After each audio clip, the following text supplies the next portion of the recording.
Balloonatics in Benton is the largest balloon and gift store in Arkansas. You'll find more than 700 different balloons for all occasions, but that's only the start. Balloonatics also has candy bouquets, custom-made gift baskets, hundreds of soft, cuddly stuffed animals, a big selection of over-the-hill gag gifts and party supplies. Balloonatics is your Thai Beanie Babies official club headquarters. We do custom decorating for any event, and we deliver from Glen Rose to Little Rock. So what are you waiting for? Join the fun with Pat Gibson and her friendly, courteous staff at Balloonatics. BTS, it's back to school. At Benton Bryant Karate for Kids Family Center, it's back to fun. Karate is great for kids. Build self-esteem and confidence. Learn self-defense and more at Karate for Kids. BTS. Want to do this? We'll show you how. Get started today with our back-to-school special, just $19.95. BTS, it's back to school. Benton and Bryant's Karate for Kids. Johnston's Maytag Benton Silvac has a new location, now at 1423 Military Road next to the new post office in Benton. But we've still got the best appliances, parts, and service you've known for over 20 years. We sell, repair, and service all makes and models. Check out our gas grill selection, sewing machines, televisions, vacuum cleaners, and much, much more. If we don't have it, you probably don't need it. Now at 1423 Military next to the new post office in Benton. Location, location, location. These are three of the most important words in real estate, and Penfield Real Estate Better Homes and Garden is one of the most experienced real estate agencies in Saline County. Penfield Real Estate Better Homes and Garden is part of a nationwide network of real estate firms that have combined resources to give you the advantage of our local expertise, plus the benefit of our nationally recognized and respected name. So remember, when it comes to real estate, come to Penfield Real Estate Better Homes and Garden. The holiday season is here again, so let Croft Jewelers offer you something your loved one will never forget. Jewelry with a unique design. Jewelry custom made to fit your desires. Plus a lifetime guarantee on all diamond jewelry at Croft's. All this plus a price you cannot afford to miss. Hi, I'm David Croft. At Croft Jewelers, we emphasize quality, service, and selection, and we guarantee it.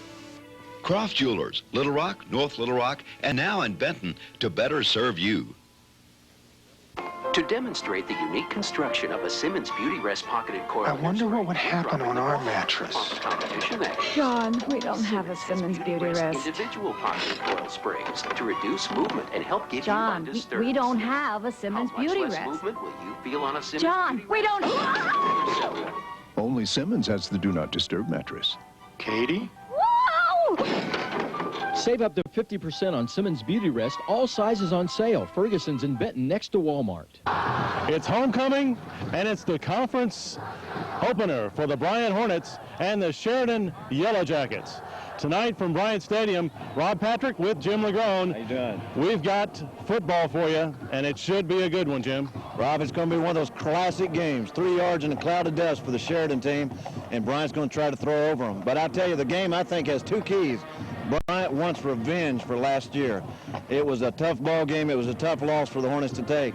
The second thing is, as all of us know, whoever loses this game is going to have a hard time making the playoffs. It is the first step on a big journey. It's the second season getting underway, and we've got all the action for you coming up. They won the toss, and they have deferred. Absolutely, that's what we need to see. And they will kick from our right to our left, and Sheridan will be receiving the opening kickoff. To get underway here shortly, the banners are up. The cheerleaders have got both banners up, and they're both huge. And the teams are about ready to hit the field here, and we're just about. Let's hit the field, and let's get this thing, strap them on, and get after it. Hornets are gathering, and the fans coming to their feet, and we're about ready to bring them to the sidelines for tonight's 5A South Conference opener between the Bryant Hornets and the Sheridan Yellow Jackets. Here come the Hornets.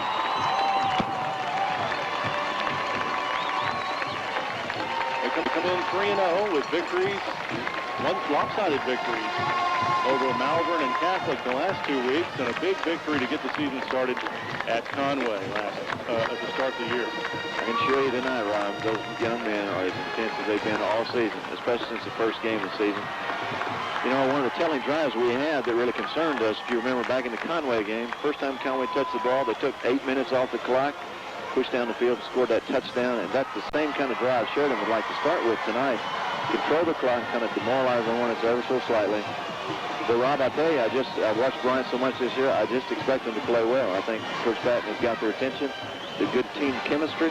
Last week they won with a great score, but they didn't really look as smooth as we had seen them on those first two ball games. So I expect them to play well tonight. Yellow Jackets take the field. They're 2-0-1. They tied Whitehall to open the season 0-0, and then they shut out Fordyce 27-0. Last week they went over to Hot Springs and had them shut out until the fourth quarter and ended up winning 27-12. So they opened the season with 11 shutout quarters on defense. Now, Rob, Fordyce and Sheridan are a pretty strong rivalry themselves. It is a big rivalry, those two. You go down Highway 35. Of course, that's knocking down 67. I got the wrong road there. That's knocking down a couple of classifications to play, but Fordyce, that's their big game of the year other than playing in their conference. By the way, Rob, I go down that road quite frequently in the fall of the year. I understand a lot of fun things going on down South Arkansas. With a shotgun, or no? I guess no. Let's not talk about that. Okay. Let's talk about football, man. They're getting ready to strap them on. Finally, we're a little bit late, but it's going to be a great game. You take it away, Rob. Josh Schultz got it teed up at the 40-yard line. Back deep for Sheridan. Lance Smith, their speedster, is on the far side, number 1. And Austin Taylor is on the near side. Both of those guys with good speed. And we're just about ready for action here. Fans on their feet, both sidelines. Here's Josh Schultz's kick, and it's a low liner. Takes a hop at about the 20, and it's picked up by Taylor at the 10. He's across the 15, the 20, 25. Skips a tackle, breaks out of one, and nearly breaks it before he's brought down to about the 36-yard line. I believe that was Matt White who just barely had a hold of him there. He almost spun out of that tackle, and if he had, he'd have been gone. I want to tell you, that Sheridan sideline's pretty fired up. There was Coach almost dancing there, Rob. I wonder if that kick was on purpose. You know, we've been seeing him push them back in the end zone pretty much, but this one kind of went a little bit lower. Good field position for Sheridan at their own 37, and of course that's better than any field position Malvern had last week. That's right. They started with their 20 or inside that. The Diamond T offense is kind of a reverse wishbone. He's got Lance Smith in the backfield here, their speedster. Now they shift out of it, and they've got trips right, and the lone setback is Taylor. And they pitch it to him around the right side. He's got some running room, gets up to the 40-yard line before he's piled up by the Hornets. Great pursuit by the Hornets on that time because they were having to shift. It almost looked like a formation they had not seen. But the flow, defensive flow, was able to stop for a good game, but still not near what it looked like it was going to be. Surprise, surprise. They were expecting some surprises from Sheridan this week, and certainly a one-pack offense was new. I think they're going to see some more. Michael McClellan, Patrick Defoe, and Philip Prim were in on that tackle.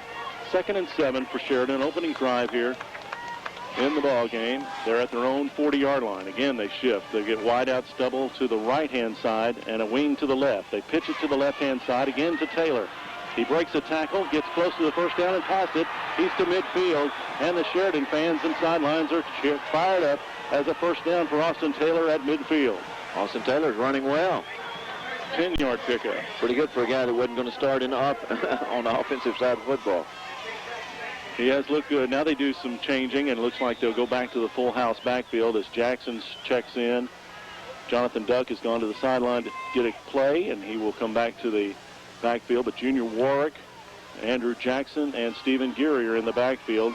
Jackson and Warwick have both had 100-yard games this season. Kind of probing the Hornets' speed, I believe, on both sides. They're not going to shift out of this one. They go to the quick handoff to Warwick, and he gets a couple of yards before Jake Newell puts him on his back. And they give him 3 inside Bryant territory at the 47. Continuing to pound. Now, this is a key play in the drive. As Coach Patton was talking before the ball game started, they wanted to put them where it was 2nd and 8, 2nd and 9, maybe 2nd and 10, 3rd and 10. They want to give them a long way to go for 3rd down. It's a long 7 just inside the 48. And they, as you can, the Yellow Jackets like to use quick handoffs, quick hitting plays on the dives. They have the backs close to the line of scrimmage. They pitch it to Geary, and he's going to get to the 45, and that's all before he's brought down. Again, Defoe and Prim in on that tackle. Rob, they're getting great surge off their offensive line tonight. Well, it's as much an offensive quickness as it is power. They get it up to the line of scrimmage in a hurry, and you've got to be ready for them. I remember watching the Yellow Jackets last year. They were basically a one running back offense, so they already look much quicker, more diversified than they have been. That was Geary's, may have been Geary's first running play since since their opener against Whitehall. He has been out with a high ankle sprain. Big momentum play here, Ron. 3rd down, 5 yards to go at the Bryant 45. Sheridan, full house backfield. They give him a trap up the middle. It's Warwick, and he's going to be stopped short of a first down. Pushed back. There was Nick Black coming up from his safety spot, along with Jake Newell, Phillip Prim, and Patrick Defoe. Rob, I don't bet, but they're going to go for this thing. They have to. They're on the Hornets side of the field. They believe their defense is pretty strong.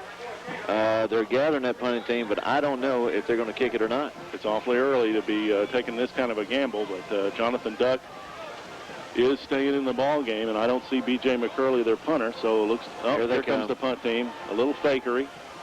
Trying to get the Hornets in the wrong defense without anyone to receive the punt. And they're not going to send anybody back deep. They're going to look for the, they're going to play for the fake. B.J. McCurley is a running back, and he's the punter. He does boot it, and it's going to be too long. End-over-end kick. Takes the bounce at about the 5 and into the end zone for a touchback. So the Hornets will get the football at their own 20-yard line to start their first drive. 8:26 left in the first quarter. We've got no score between the Bryant Hornets and the Sheridan Yellow Jackets, and not too long of a drive there. They took 3 minutes and 3.5 minutes there. You know, if there was ever a drive where both teams were happy, that's going to be it. The Hornets are happy that they were to stop them, but Sheridan was able to get those first licks in, and they were make a couple of first downs, kind of probing the pursuit speed of the Hornet defense. So I think both sides are probably a little bit pleased with that. Hornets rarely started on the 20. Field position advantage goes initially to Sheridan. Shotgun formation for Derek McCoy. Handoff inside to Luke Brown. And he comes across the 25, the 30, 35, 40. One man to beat 50. From the pursuit from behind. Will they get him? They got one man that's got a chance, and he does not get it. Luke Brown for the second game in a row. Second game in a row goes the distance on the first play of the game. This time it's 80 yards. Last week, 53 yards. This is a nice habit. It was a great to break it to the outside, started up the middle. There was after I didn't catch the Hornet player. He made a great block on this side. He's going to put just enough hit on him so he could get to the outside and run 80 yards. Well, what a way to start. He was barely touched right when he was crossing the line of scrimmage, and I think that was it. Nick Harbert on to kick the extra point. Josh Farmer with the hold. Hold is good. The kick, a low liner, but it gets through, and the Hornets have a 7-0 lead with 8:10 left to play in the first quarter of the first conference game of the season. Remind you tonight, the sponsors of the Bryant football broadcast are Rick Lafferty and Dinah McEwen of Liberty Real Estate, by Philip Smarty Duke Real Estate, by Pepsi, by the Bryant Booster Club, by your hometown newspaper, the Bryant Times, by the Learning Center, by Shane Broadway, by Rick Stevens Insurance Agency, and we want to say once again a big thank you to Falcon Cable as we're live on Falcon Cable tonight on Cable Access Channel 7, and then at 8:30 p.m. a delayed telecast. You want to be sure to watch it on coming Wednesday on 8:30. And we do want to welcome again Arkansas's Bryant's first radio station, 93.3 FM, a country music station. And I'm already learning to appreciate it a lot more than I ever did before tonight. 93.3 FM, CD Country, KMVK. Thanks for being there. Well, a big touchdown run to start this game. Luke Brown, 80 yards. And the Hornets have a sudden 7-0 lead. You ought to take them every time you can get them, but why is it too quick? We'll see. Josh Alt with the kickoff once again. Now that looks a little longer. And it's touched in the end zone by Lance Smith, and Sheridan will start at their own 20-yard line. Now, Rob, some of our fans don't understand this call, but a high school player is not allowed to bring it out of the end zone. Isn't that correct? It's automatic touchback if it gets breaks up lane. Kick it, you know, sit down there and drink a Pepsi. I don't know, but if you're not. We only talk about Pepsi and Bryant. Yeah. Then now Sheridan comes out in their full house backfield. The tailback is Andrew Jackson. He's got two fullbacks in front of him, Stephen Geary and Junior Warwick. And the handoff goes to Warwick. He's hit at the line of scrimmage and pushed back. Well, I think the first hit was Patrick Defoe. He submarined in there and caught him about thigh high. And Warwick buckled, and then came the rest of the Hornets. At least 5 blue shirts in on that tackle, and that's got to make those coaches happy. Coach Kelly, by the way, has moved down to the sidelines of these games, taking a different kind of role from out of the booth. I believe that's him down there, isn't it? Oh, well, we'll find out later. We've got a 2nd and 10 for Sheridan. That's position Patton wanted to put him in. Got double wideouts to the right now. Jonathan Duck rolls out to pass. He looks downfield. He's got a man. It's Lance Smith, and it's complete. Just short of a first down, depending on the mark. It's going to be short of the 30 where he needed to get, and it's going to be a 3rd and 1. Rob, that's a good safe pass. The quarterback rolls out to this side, and the receiver hooks around, comes back to the football. Rarely is that kind of pass going to be picked off. 7:10 left in the first quarter. Bryant with an early 7-0 lead. Sheridan on their second possession of the game. They have a 3rd and 1 at their own 29-yard line. Little confusion on the play there, Rob. They're calling. Jeremy Orman comes in at wide receiver. He'll be split out right with Lance Smith. And the setbacks will be Warwick and Jackson. Jonathan Duck gives it to Jackson. His first carry of the night. He gets to the outside and falls forward just enough for a first down. Josh Bomback had a hold of him, hit him in the backfield, but Jackson was able to fall forward right across the 30 where he needed to get for the first down. It was a great effort, Rob. I don't think that touchdown has changed the intensity level of either sideline. It is the first time this season that Sheridan has been behind. That's right. First time they've been scored on in the first quarter. True. No doubt on the first play of the game. 1st and 10 at the 30. Sheridan's football. They trail 7-0. Jonathan Duck, the quarterback. And he looks to throw. Rolls to his right. Look deep. He's got Orman, and it's a nice catch by Orman. He went up as he was hit by Bobby Wynn and made a nice hand catch inside the 45 at the 44-yard line of Bryant. Rob, there's no... he made a great catch. It was a great athletic play. The Hornet player went for the interception. And the Yellow Jackets were able to make that pass work. But I want to tell you, I still think that's the best position you want to have him in. Wynn was there. It's just Orman had the position and got up higher than Wynn, and Wynn was concentrating on getting the tackle. And Orman made a splendid catch. And it's a 1st and 10 at the Bryant 44. Sheridan with the football, their second possession. Now they go back to the wideouts with Austin Taylor in the backfield. They give it on a pitch. This time he's going to get maybe a yard before the Hornets swarm him under. He tried to cut it inside the outside blockers and ran into a lot of interference. The Hornets with a good flow there. Hornets are really starting to clamp down on the run, and they're playing single coverage on these receivers, which in most cases you say would leave them open, but they've got to stop this Yellow Jacket running game. Duck goes to the sideline to check for the play before every snap, before every huddle. He's got, again, looks like he's going to have 3 wide receivers this time. Split furthest out to the right is Patrick Ratcliffe. In the slot is Lance Smith. He goes in motion. They pitch it to him, and he's going to be, again, stopped short of the 40-yard line. So the Hornets not fooled by that little wrinkle in the alignment anyway. Rob Smith only gets a yard. On the first drive tonight for Sheridan, this is about the same area of the field they bogged down and punted from. So once again, a big play coming up, 3rd and long, which is exactly the position Coach Patton wanted to see the Yellow Jackets in. Give him 2 yards on the carrier. They're at the 41, so they need 7 for a first down. 3rd and 7. Andy Summers comes in at defensive tackle. He's a little quicker on the pass rush. They're expecting the pass. He comes in for Sean Reynolds at defensive tackle. Double wideouts to the right. Duck rolls that way. Looking, and throws. And it's complete to Lance Smith, close to the first down marker. And we'll see where they mark it. Spot's going to give it to him, Rob. Looks like it's close to the 31-yard line. Smith did a good job of moving in the coverage. He kind of just wandered around and found a little hole there, a little seam, and was able to take care of that. It is a first down at the 31-yard line, pickup of 10. Very effective pass play so far. It's just inside the 32 at the 31, a 10-yard gain. 1st and 10, Sheridan throwing the ball a little more than we expected, and effectively. 3 for 3. Again, they have the double wideouts to the right. Handoff inside to Jackson. He meets stiff resistance as he gets to the 30-yard line. The Hornets have the defense. They have the run stopped.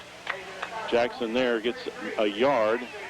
Looks like they're going to mark it right at the 30. Well, he was able to get that. There was absolutely no place to go. Kind of a tall young man was able to fall forward. Defoe and Prim, I believe, were in on that tackle. Jason Rose in at middle linebacker now, giving Jake Newell a breather. Newell looks like he's ill down on the sideline, Rob. Okay. Hopefully Jake will be all right. Now they go back to the full house. Nope, they've gone back to the two backs and double wideouts to the left side. Fake handoff.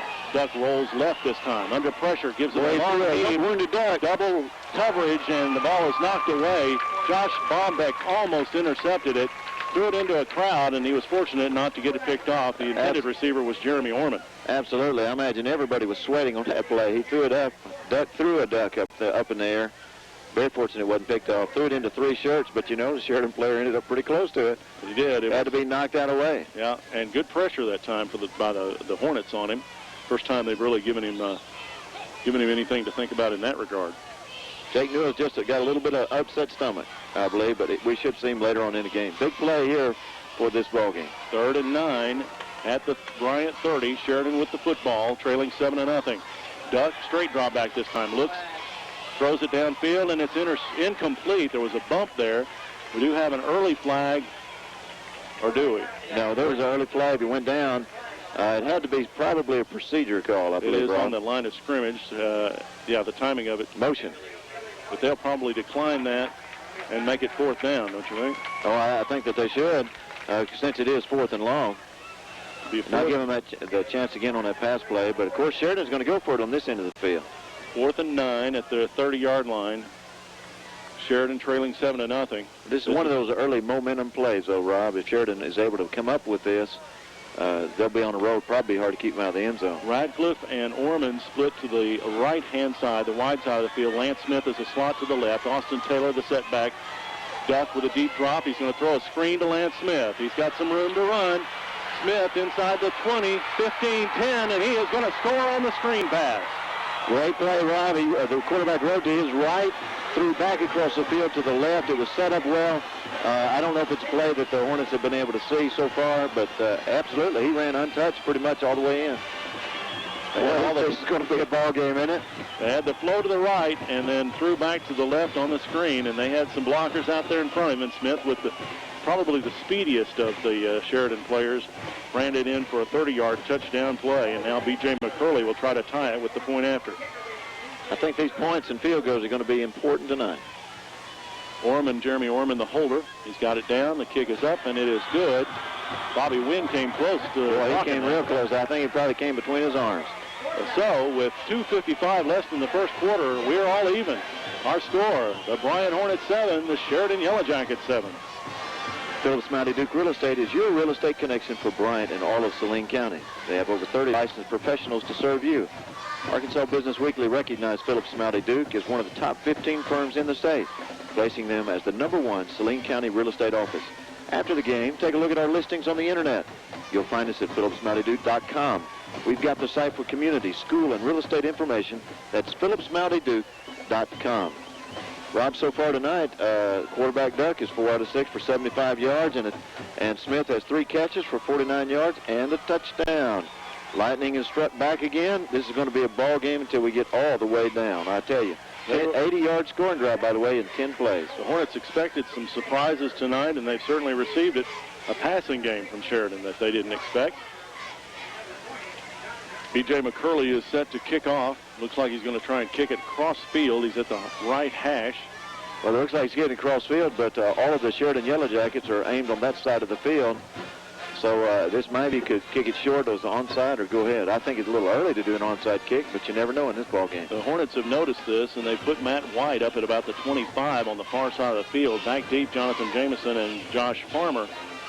So White, the man they want to get the ball to, is in a position to catch the the kick to the far side. Correct. McCurley ready to go. Looks like he's going to boot it that way, but it's kind of in the corner, and it goes out of bounds, so we have a penalty flag. And the question will be, will the Hornets take it at the 35, or will they have him kick it again? He's going to make him kick it again, Rob. I think this is a very interesting strategy. Apparently, the coach believes that they can do better than the 35-yard line. Be interesting to see if they can come back. Certainly. Just make them run it, make Sheridan run the 80-yard dash again down the field. And I have not watched Sheridan kick this year. I don't know if you have. Is this the distance that he is normally at? They're just trying to contain or what? He's got a real strong leg. I don't know. I haven't seen them kick. The Hornets did this a little bit last year where they kicked to one side just to try to contain the back. It usually tells you something about the coverage. Right. But he'll tee it up now at the 35 as they mark it 5 yards back. And once again, Matt White, Jonathan Jameson are on the far side, close to where that kick was aimed. Josh Farmer left and deep. Of course, McCurley could kick it straight away. But again, they go to that corner. Let it go, let it go, let it go. Jameson has it at about the 17. He brings it out to the middle, and he is swarmed under before he gets to the 25.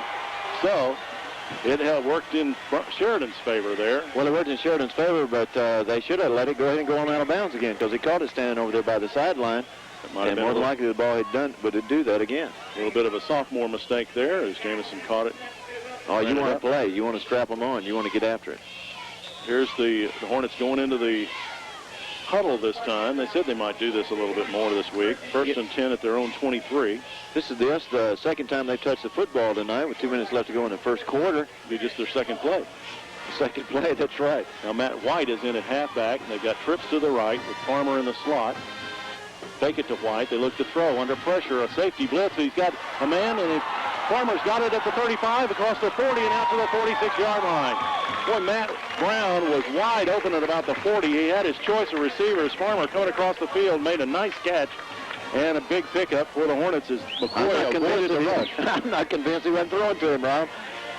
We've had Derek throw a lot this year. That ball wasn't the same spiral that he usually has. First time we have seen the safety blitz.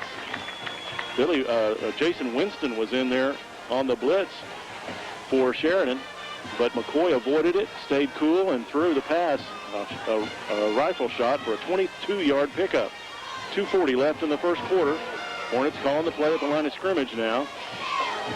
Needs to watch his play clock. Rob is down to 5. Under center. Flips it to White around right end. He's got some running room. Across the midfield and inside Sheridan territory, down close to a first down at the 45-yard line. Rob is a great run. I mean, he ran a long way, was able to get some yardage, but there was absolutely no defender over there. They were all coming over to chase him. Just short of the first down. Needed to get just inside the 45. They're right at the 45-yard line. It'll be a 2nd and 1. This is when all us fans love to see a good long pass play. McCoy checking. Now he steps back, gets a play call. White, the lone setback. They got trips to the left. Michael Wallace, the lone wide out to the right-hand side. Now an adjustment. McCoy, straight drop back. Looks down the middle. Overthrows his man, and it's intercepted by Austin Taylor. We got a flag at the interception was at the 30. Taylor running it back, and he's gotten back to midfield. We do have a flag on the play. Rob, I think what that flag is going to be is defensive pass interference on a different receiver. So I think it was clear cut. He was hit while the ball was in the air. We shall see. I believe that's what it was. It's the only possible thing it could have been there. The flag is back at the 35. The ball was overthrown. It's going to be interference against the Yellow Jackets. And that's a big play because it negates an interception and a real swing in the momentum. Rob, second pass for it's a booze out from the other side. What a great ball game, isn't it? That's what referees are all about, man. Yeah, that's what they are. So they'll mark it from the Bryant 45, or the Sheridan 45, a 15-yard penalty. Not only bring it down to the 30. Right, you get great yardage out of it, but the other thing is, Rob, it was a turnover. A big momentum play. Sheridan had just scored and tied the ball game. They thought they had made the turnover. That's the second pass that Derek has thrown tonight. He will get it down tonight. Hornets are ready to go. They line up. Double wide out trips to the left with Farmer and Jameson in the slot. Michael Wallace wide. Matt Brown is alone wide out to the right. McCoy to throw. He's got his man out of the backfield. It's Farmer. He's got it complete, and he's down to about the 25-yard line. He was tripped up by Orman as he went across the line of scrimmage. As you know, we heard from Coach of the Sheridan team before the ball game. He wanted to see the Hornets throw the football, and I think the Hornets would more than be happy to oblige him. They're going to run it some, but they don't mind throwing. 2nd and 5 at the 25 of the Sheridan Yellow Jackets. Bryant in a 7-7 ball game. 1:14 left in the first quarter. McCoy calling the plays. He's in the shotgun. He's got double wideouts to either side. Now Matt White moves up into the wingback spot, and McCoy with a quarterback draw. Just got tripped up by Chad Smith, who does a little barking as he makes the tackle, and he's going to be short of a first down, marked at about the 22-yard line, or 23. We've seen that play several times this year, Rob, but that's the closest he came to really breaking it for some serious yardage. He was the last man. He was going to get the first down if it wasn't for that tackle. 3rd and 3 at the 23-yard line for the Hornets. Rob, there's so many players shifting, I can't keep up with either side of the football. Got double wideouts to the right. Jamison, the lone wideout to the left. Got a tight end in the ball game for the first time. Matt White is the lone setback behind McCoy, who goes under center this time. Hands off to White over the left side, and they get to the first down across the 20, down inside the 20 to close to the 17-yard line as they went behind their tight end that time. As and I don't have an 88 on my roster, so I'm not sure who that is that's wearing 88 this week. Rob, they ran left again, which is the same side they ran to score the touchdown on. 6-yard pickup and a 1st and 10 at the 17. Now you're down in the red zone, as we were talking about before the game. It's going to be interesting to see whether or not they get this play off. He might get it off. McCoy gets it. Hands off to White around right end. He's got room if he's on the corner. Inside, and he's close to the first down inside the 10-yard line. White showing his speed there as he bumped it outside. He had Josh Farmer in the backfield with him that time, a little lead blocker there. That was a new wrinkle for the Hornets. And I think that's just one of many we're going to see tonight. But we are at the end of the first quarter. The end of the first quarter. Our score, the Bryant Hornets 7, the Sheridan Yellow Jackets 7. BTS, it's back to school. At Benton Bryant Karate for Kids Family Center, it's back to fun. Karate is great for kids. Build self-esteem and confidence. Learn self-defense and more at Karate for Kids. BTS. Want to do this? We'll show you how. Get started today with our back-to-school special, just $19.95. BTS, it's back to school. Benton and Bryant's Karate for Kids. Balloonatics in Benton is the largest balloon and gift store in Arkansas. You'll find more than 700 different balloons for all occasions, but that's only the start. Balloonatics also has candy bouquets, custom-made gift baskets, hundreds of soft, cuddly stuffed animals, a big selection of over-the-hill gag gifts and party supplies. Balloonatics is your Thai Beanie Babies official club headquarters. We do custom decorating for any event, and we deliver from Glen Rose to Little Rock. So what are you waiting for? Join the fun with Pat Gibson and her friendly, courteous staff at Balloonatics. To demonstrate the unique construction of a Simmons Beauty Rest pocketed coil. I wonder what would happen on our mattress. John, we don't have a Simmons Beauty Rest. Individual pocketed coil springs to reduce movement and help give you undisturbed. We don't have a Simmons Beauty Rest. How much less movement will you feel on a Simmons John, we don't. Only Simmons has the Do Not Disturb mattress. Katie? Whoa! Save up to 50% on Simmons Beauty Rest. All sizes on sale. Ferguson's in Benton next to Walmart. The holiday season is here again, so let Croft Jewelers offer you something your loved one will never forget. Jewelry with a unique design. Jewelry custom made to fit your desires. Plus a lifetime guarantee on all diamond jewelry at Croft's. All this plus a price you cannot afford to miss. Hi, I'm David Croft. At Croft Jewelers, we emphasize quality, service, and selection, and we guarantee it. Croft Jewelers, Little Rock, North Little Rock, and now in Benton to better serve you.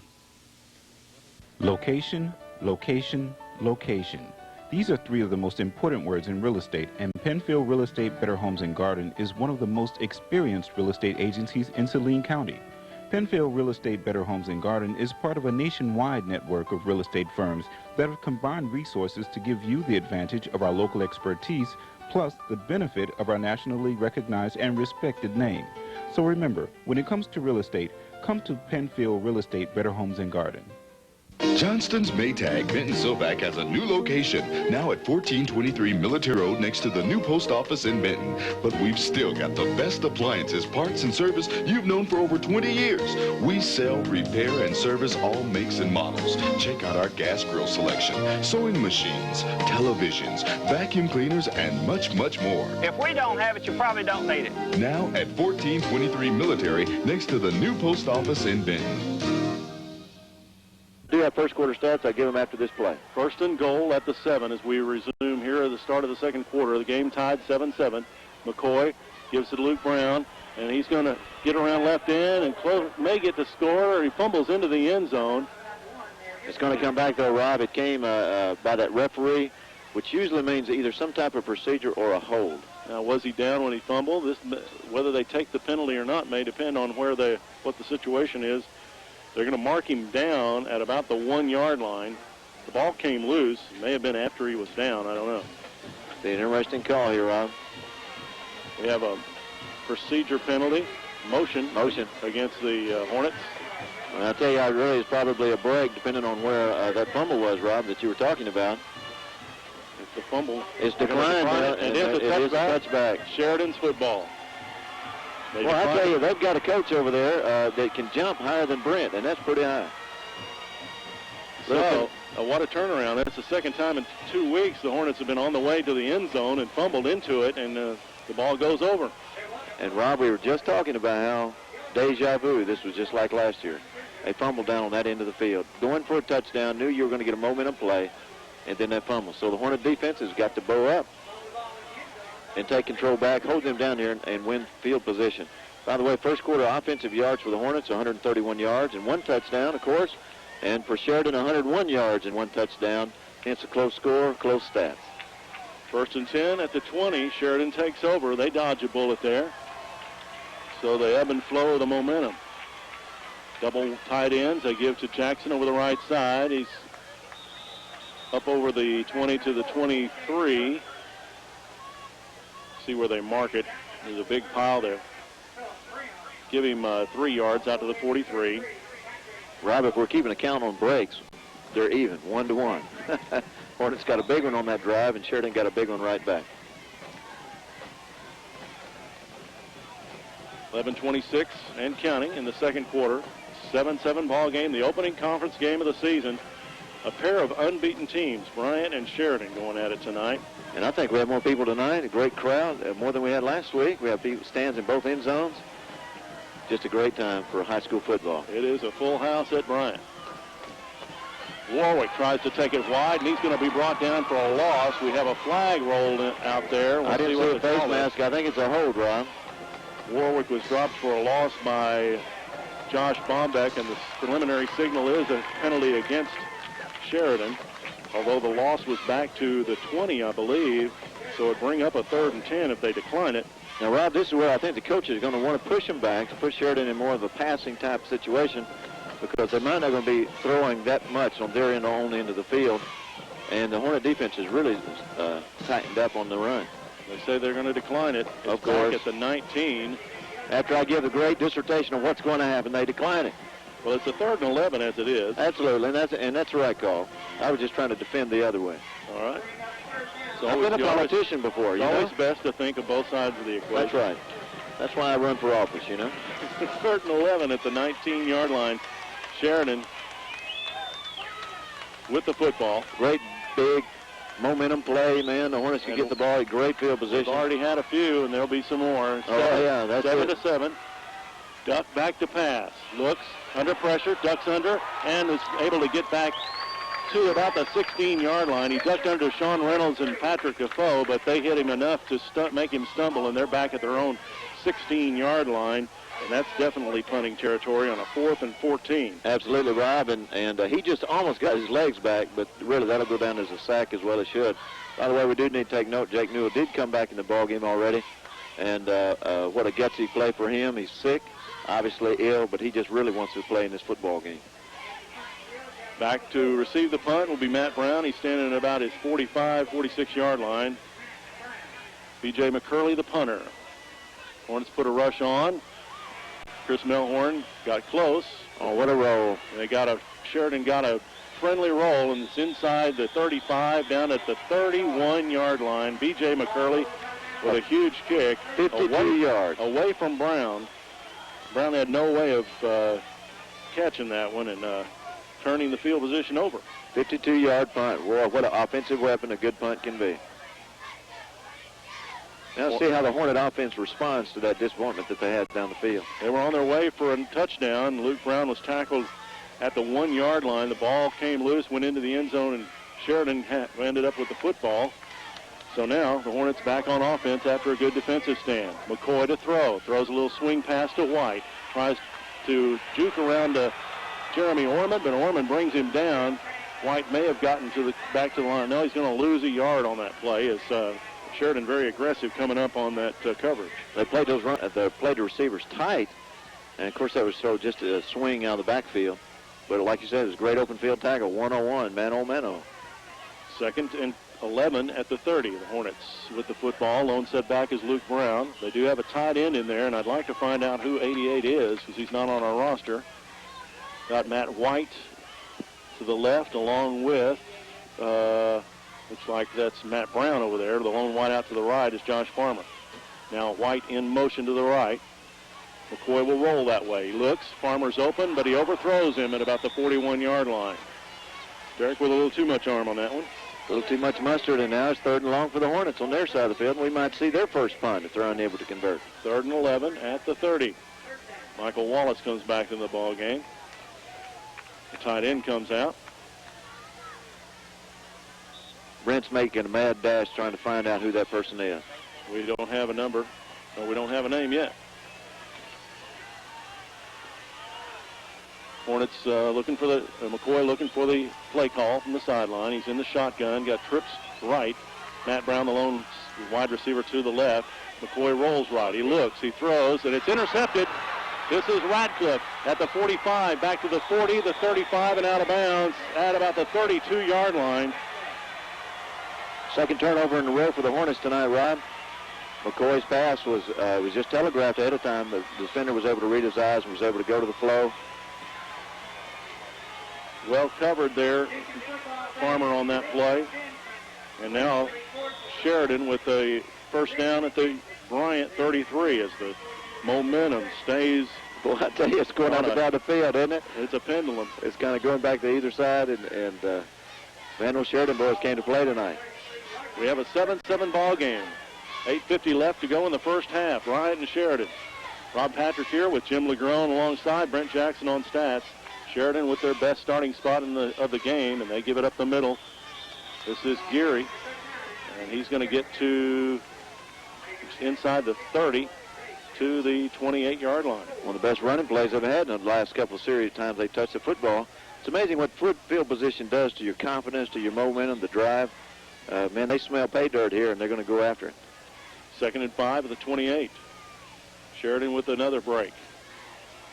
Second turnover in as many possessions for the Hornets, and that's something they wanted to avoid tonight. You have to. To win football games, you have to avoid turnovers. Jonathan Duck to quarterback, full house backfield. Andrew Jackson has the handoff over the right side, and he's going to be short of the first down, short of the 25. Right there, they're just lining up 11 people, daring the Hornets to stop them running. And the Hornets, I think, would be content to see this because they think they can stop them. He only got a yard. They looked like got further than that. Different spot. Put him where his knee was, and it's going to be at the 40. It's going to be at the 27-yard line. 3rd and about 4. They need to get to the 23. 7:36 left in the first half. 7-7 ball game. Sheridan threatening. Jonathan Duck, the quarterback, pitches to Geary. He gets inside and second effort. Breaks the first. He's close to the first down. We'll see where they mark it. He started to go down at about the 24. He got the first down. Yeah, second effort got that first down. Tough run by Stephen Geary, and it is a first down as he picks up 5 to the 22. Second effort got that, Rob. He was stopped, but he just kept those legs churning and just kind of dove on forward. Just that extra effort, man. How many times does that little bit extra make a difference in a ball game? Geary, of course, injured for much of this season. They're glad to have him back, and he showed why right there. Tough run. Jonathan Duck, the quarterback, takes the snap, hands off inside to Warwick, and Warwick breaks one tackle, starts to scoot outside before Jesse Jones was able to come up and wrestle him down. And they got up to the 17-yard line. That was Warwick on the carry, a 5-yard pickup, and that's more than you want him to get on a first down. Thank you. Absolutely. It gives them those options, Rob, and that really kind of opened up their offense. But they're going to try to punch this ball in by running. Well, at the 17, it's worked so far on this drive. Hand off to Jackson, and he stopped. May have gotten a yard before he was pushed out by Philip Friend, Josh Bombeck, Michael McClellan as he tried to go over the left side. Still depends on the spot, Rob. If he got a yard, it's just by the gift of that football. I don't think he made any gain at all. No gain. May have lost a little bit. Boy, all of these plays down here as we go toward the end of the first half, these are all significant for who's going to have momentum in the locker room at halftime. 3rd and 5 at the 17. Sheridan with the football. Game's tied 7-7. Inside of 6 minutes to go in the second quarter. Putting some of those fleet-of-foot guys in there, they're going to have some receivers out this time and try to spread the Hornet defense. Austin Taylor, no, he's not in the game, but they do have wideouts to the right, double wideouts, 2 men in the backfield. Duck rolls out to pass, looks, throws, and the ball is caught. It was tipped by Jesse Jones. Jeremy Orman was falling down and caught it on his back. Great concentration by Orman, the second spectacular catch he's made tonight, and it's a first down and goal for Sheridan at the 9-yard line. Rob, it's those kind of plays that begin to haunt you or begin to lift you, and you believe this ball game is yours. He could have tipped that ball in 7 different directions, but he tipped it straight up, and it came straight down on the receiver, and he kept his cool and concentrated and brought it home. They got a first and goal. It looked like Jesse had the beat on the interception. Oh, yeah. First and goal at the 9 for Sheridan. Full house backfield. Jackson, the tailback.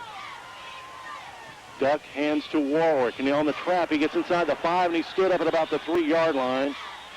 Big surge that time as the hole opened quickly, and Warwick got to the 3. Once again, a great play. That little trap worked. Found the big hole up the middle.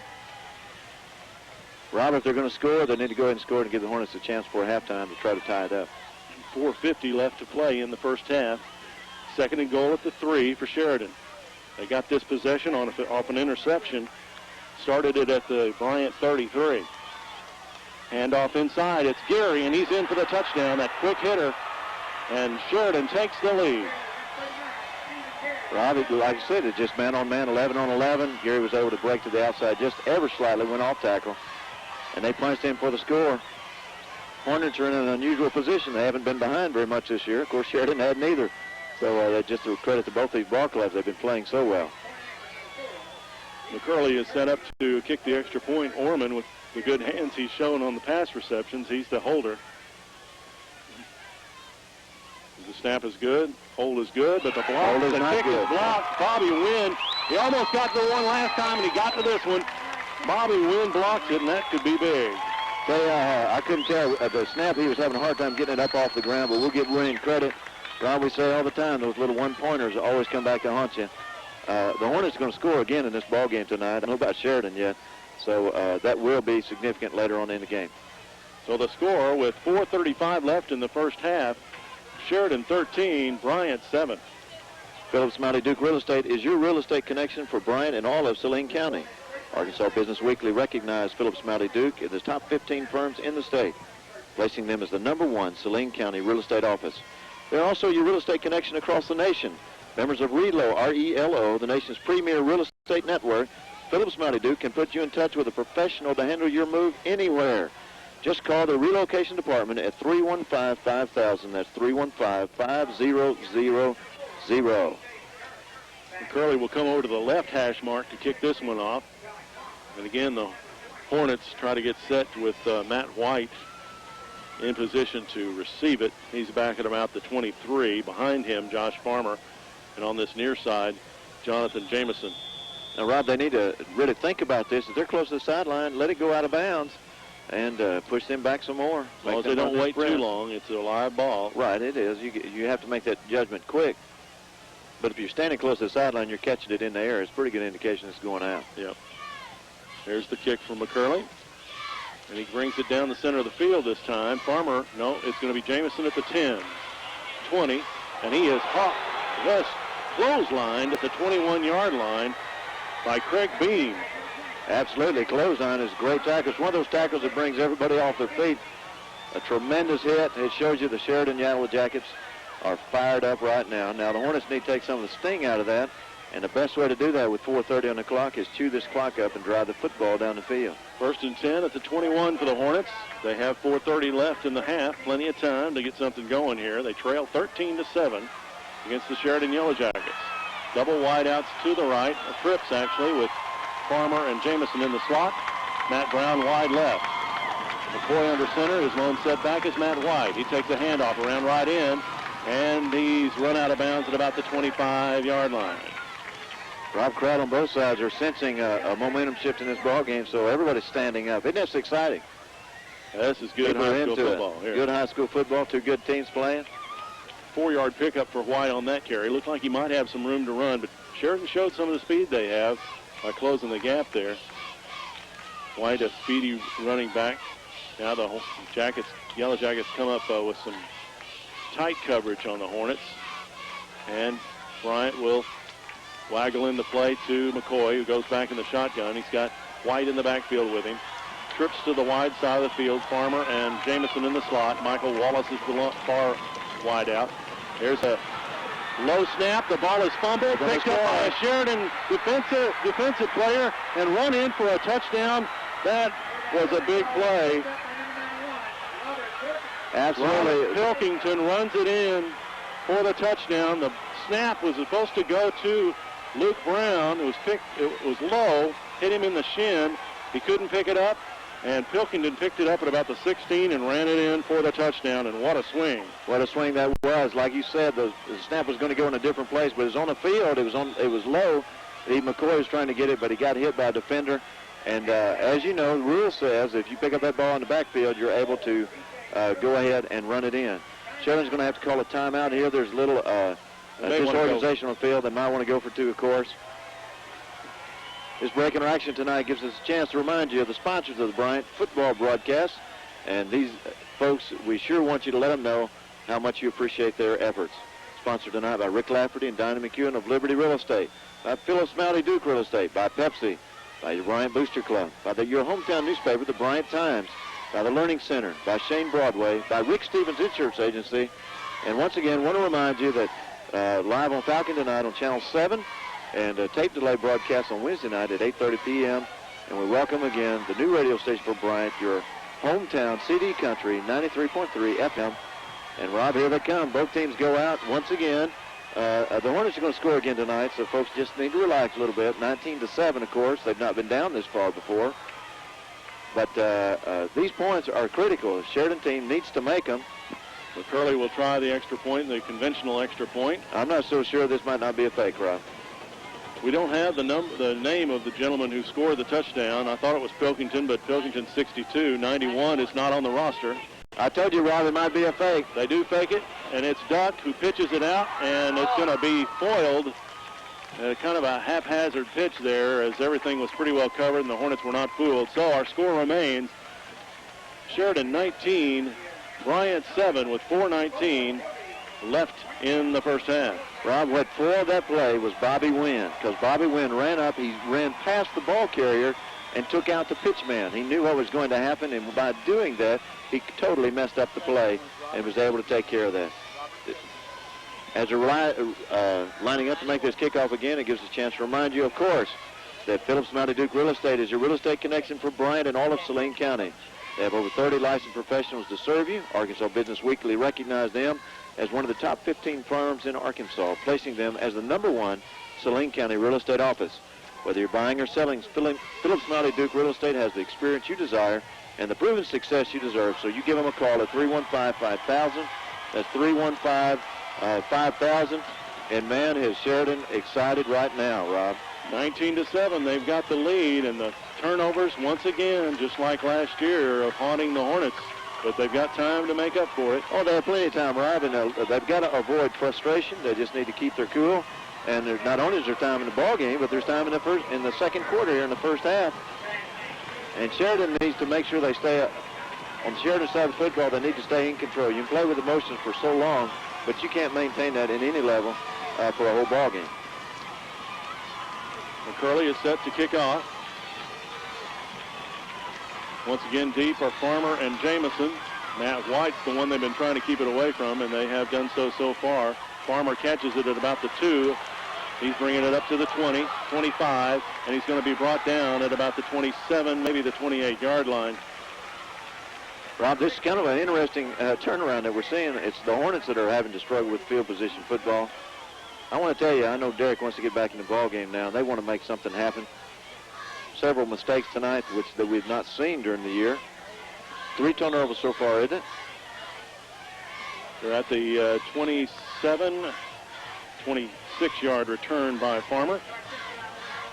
McCoy under center. He's got double wideouts to either side. Lone setback is Luke Brown. Looks to throw. He's got the fade route to Michael Wallace, and it's caught at the midfield stripe and out of bounds at the 44-yard line.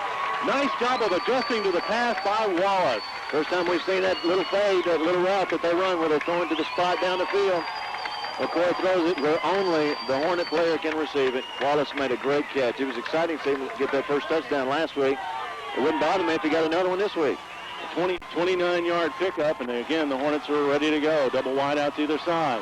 Farmer, it is McCoy throwing the fade to the other side, and Matt Brown's got it out of bounds at the 20-yard line, just outside the 20-yard line. Boy, this is a confidence builder, and Rob, now they're in almost a hurry-up offense. They're not standing and calling the play. They're just going right after it.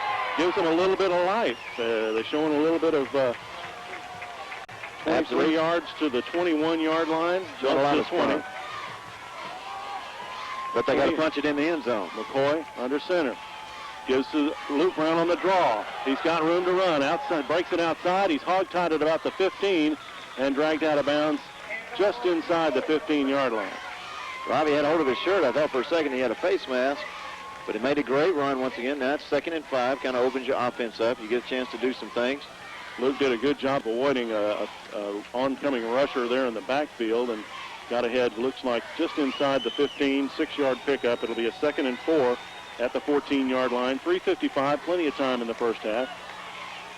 McCoy to throw. Throws the fade again. He's got Jonathan Jameson. Touchdown! What a play, Rob. What a play through the same pattern 3 times in this drive.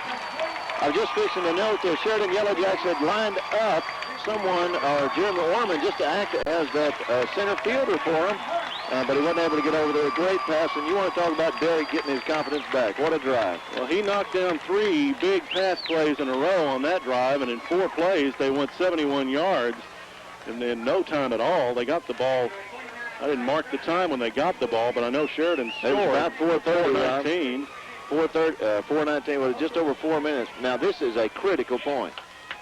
It is Nick Harbert on to do the extra point. He got it. Kick is up, and it is good. So the Hornets answer in style.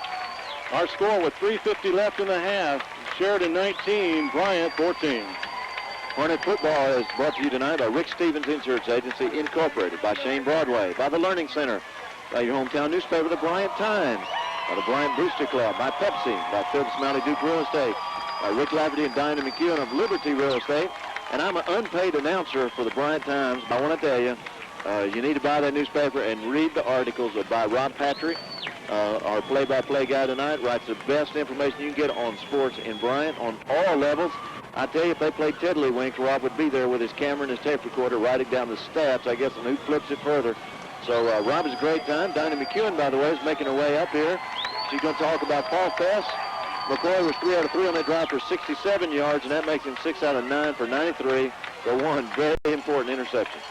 Thanks 2 very much, touchdowns, Jim. by the way. Thank you, Jim. Here's the kickoff. Yeah. Josh Alt, 1 high touchdown. and long. It's going to be returnable. Smith grabs it at the 2. He's up over the 15, the 20, and he's going to be short of the 25 as the Hornets push him back. Justin Keene in there, as well as Bobby Wynn and Nick Black, Jesse Jones. So the Hornets with a little life now. Hornets got a lot of life. The Yellow Jackets have a lot of life.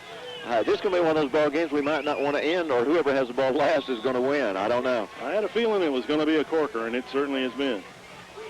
First and 10 at the 23 for Sheridan. 3:43 left in the half. And if they don't use a lot of clock here, the Hornets can get 3 and out here. They can get the ball back and do something. They shift out of the full house backfield and go to double wideouts to the right with a slot.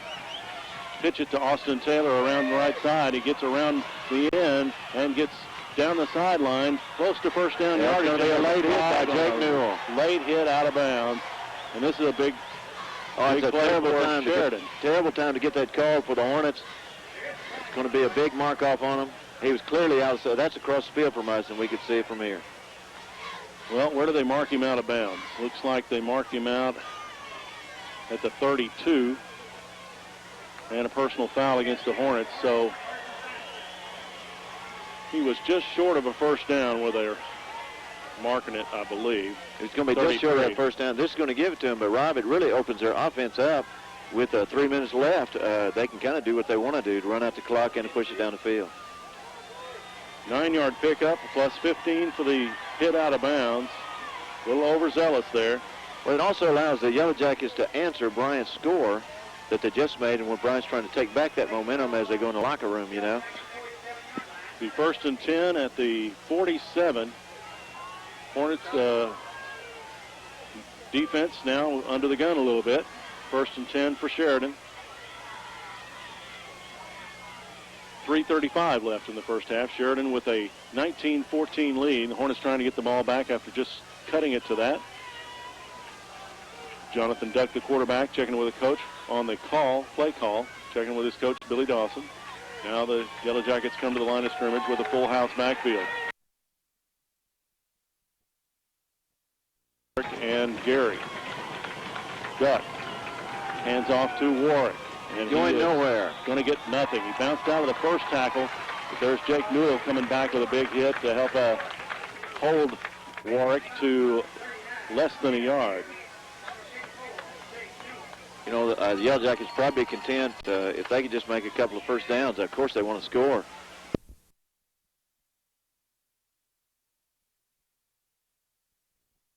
Trap to Warwick, and he's got good yardage up inside Bryant territory. Short of a first down, but he's inside the 45 to the 44, and it'll be a 3rd and short. It'll be a big play for him, Rob. And quarterback fakes a pitch and then makes that little trap coming across the middle. And, you know, against the Conway game, the Hornets were susceptible to that a few times. And I'm sure the Sheridan coaches have seen that on film. It's going to be a 3rd and a long one at the 44-yard line of Bryant. 2:22 and counting left in the first half. Sheridan with a 19-14 lead. Hand off, first down yardage, and a little bit more. That is Gary on the carry, and he got up to about the 41-yard line. No, mark it to the 42. Now, barring any kind of turnover, that pretty well seals the Hornets' fate on getting the football with very much time left this half. But what they really need to do is keep those Yellow Jackets out of the end zone. They need to keep this down to 5 points. 1st and 10, Sheridan at the Bryant 42. 2 minutes left to play in the first half. Bryant's just cut the lead to 19-14. Again, the full house backfield. Duck fakes it this time, and he rolls out to pass. Looks, throws. The ball is tipped away. Luke Brown got a hand on it. Warwick was open between 2 receivers, but Brown reached up and knocked it out of bounds, incomplete, and the clock stops with 1:47. Open up things. Now it's a 2nd and 10, though. Hornets can tee off on this running game. They give this. Well, did they ever? They did indeed. That time the trap play did not work. There to fill the gap was Sean Reynolds, and he met Stephen Gary just after he got the football and dropped him for a loss back to the 43. Rob, for this 3rd down play, if the Hornets are able to stop it, I wouldn't be surprised to see them start calling a timeout. Indeed so. 3rd and 11 at the 43. Hornets with 1:22 and counting. Sheridan with 22 seconds on the play clock, so they'll get it down inside a minute here. They send out double wideouts to the right. They've got Lance Smith in the slot to the left. Lone setback is Austin Taylor. Duck under center. Rolls back to pass. Looks, throws deep down the middle, and it's incomplete. The receiver had fallen down, and the best chance to catch it was Bobby Wins, the safety for Bryant, so it's incomplete. Stops the clock. And they don't have to call timeout. That's right. Saves their timeouts. And it'll be a 4th down and 11 at the 43-yard line with 1:01 left to play. Now, Rob, this is a no-brainer. Quarterback's on there. Surely they're not going for it. What a dangerous play. Now, they're lining up again like they did before to get the Hornets in a different... here comes the punting unit. They didn't fool him this time. Bryant sends Matt Brown back deep. Man, this is a no-brainer. With this much time left, you want to pin the Bryant team back as far as you can. McCurley into punt. He's gotten off a couple of good ones tonight. What a sweet time for a block punt. Yeah. Chris Melhorn got close last time, but the Hornets are going to play for and now Sheridan has to call a timeout because they had one too few players on the field. That's right. We're lined up for a punt. A minute to go. 5 points down. Does it get much better? Sheridan's B.J. McCurley is set to do the punting. 5 points up would be better. Indeed. Bryant playing back, but still got a shot at the kick, blocking the kick. The ball hits at about the 15 and rolls into the end zone. And with 53 seconds left to play in the first half, Bryant will take over at their own 20. Rob, that ball almost died out there. It needed to keep rolling.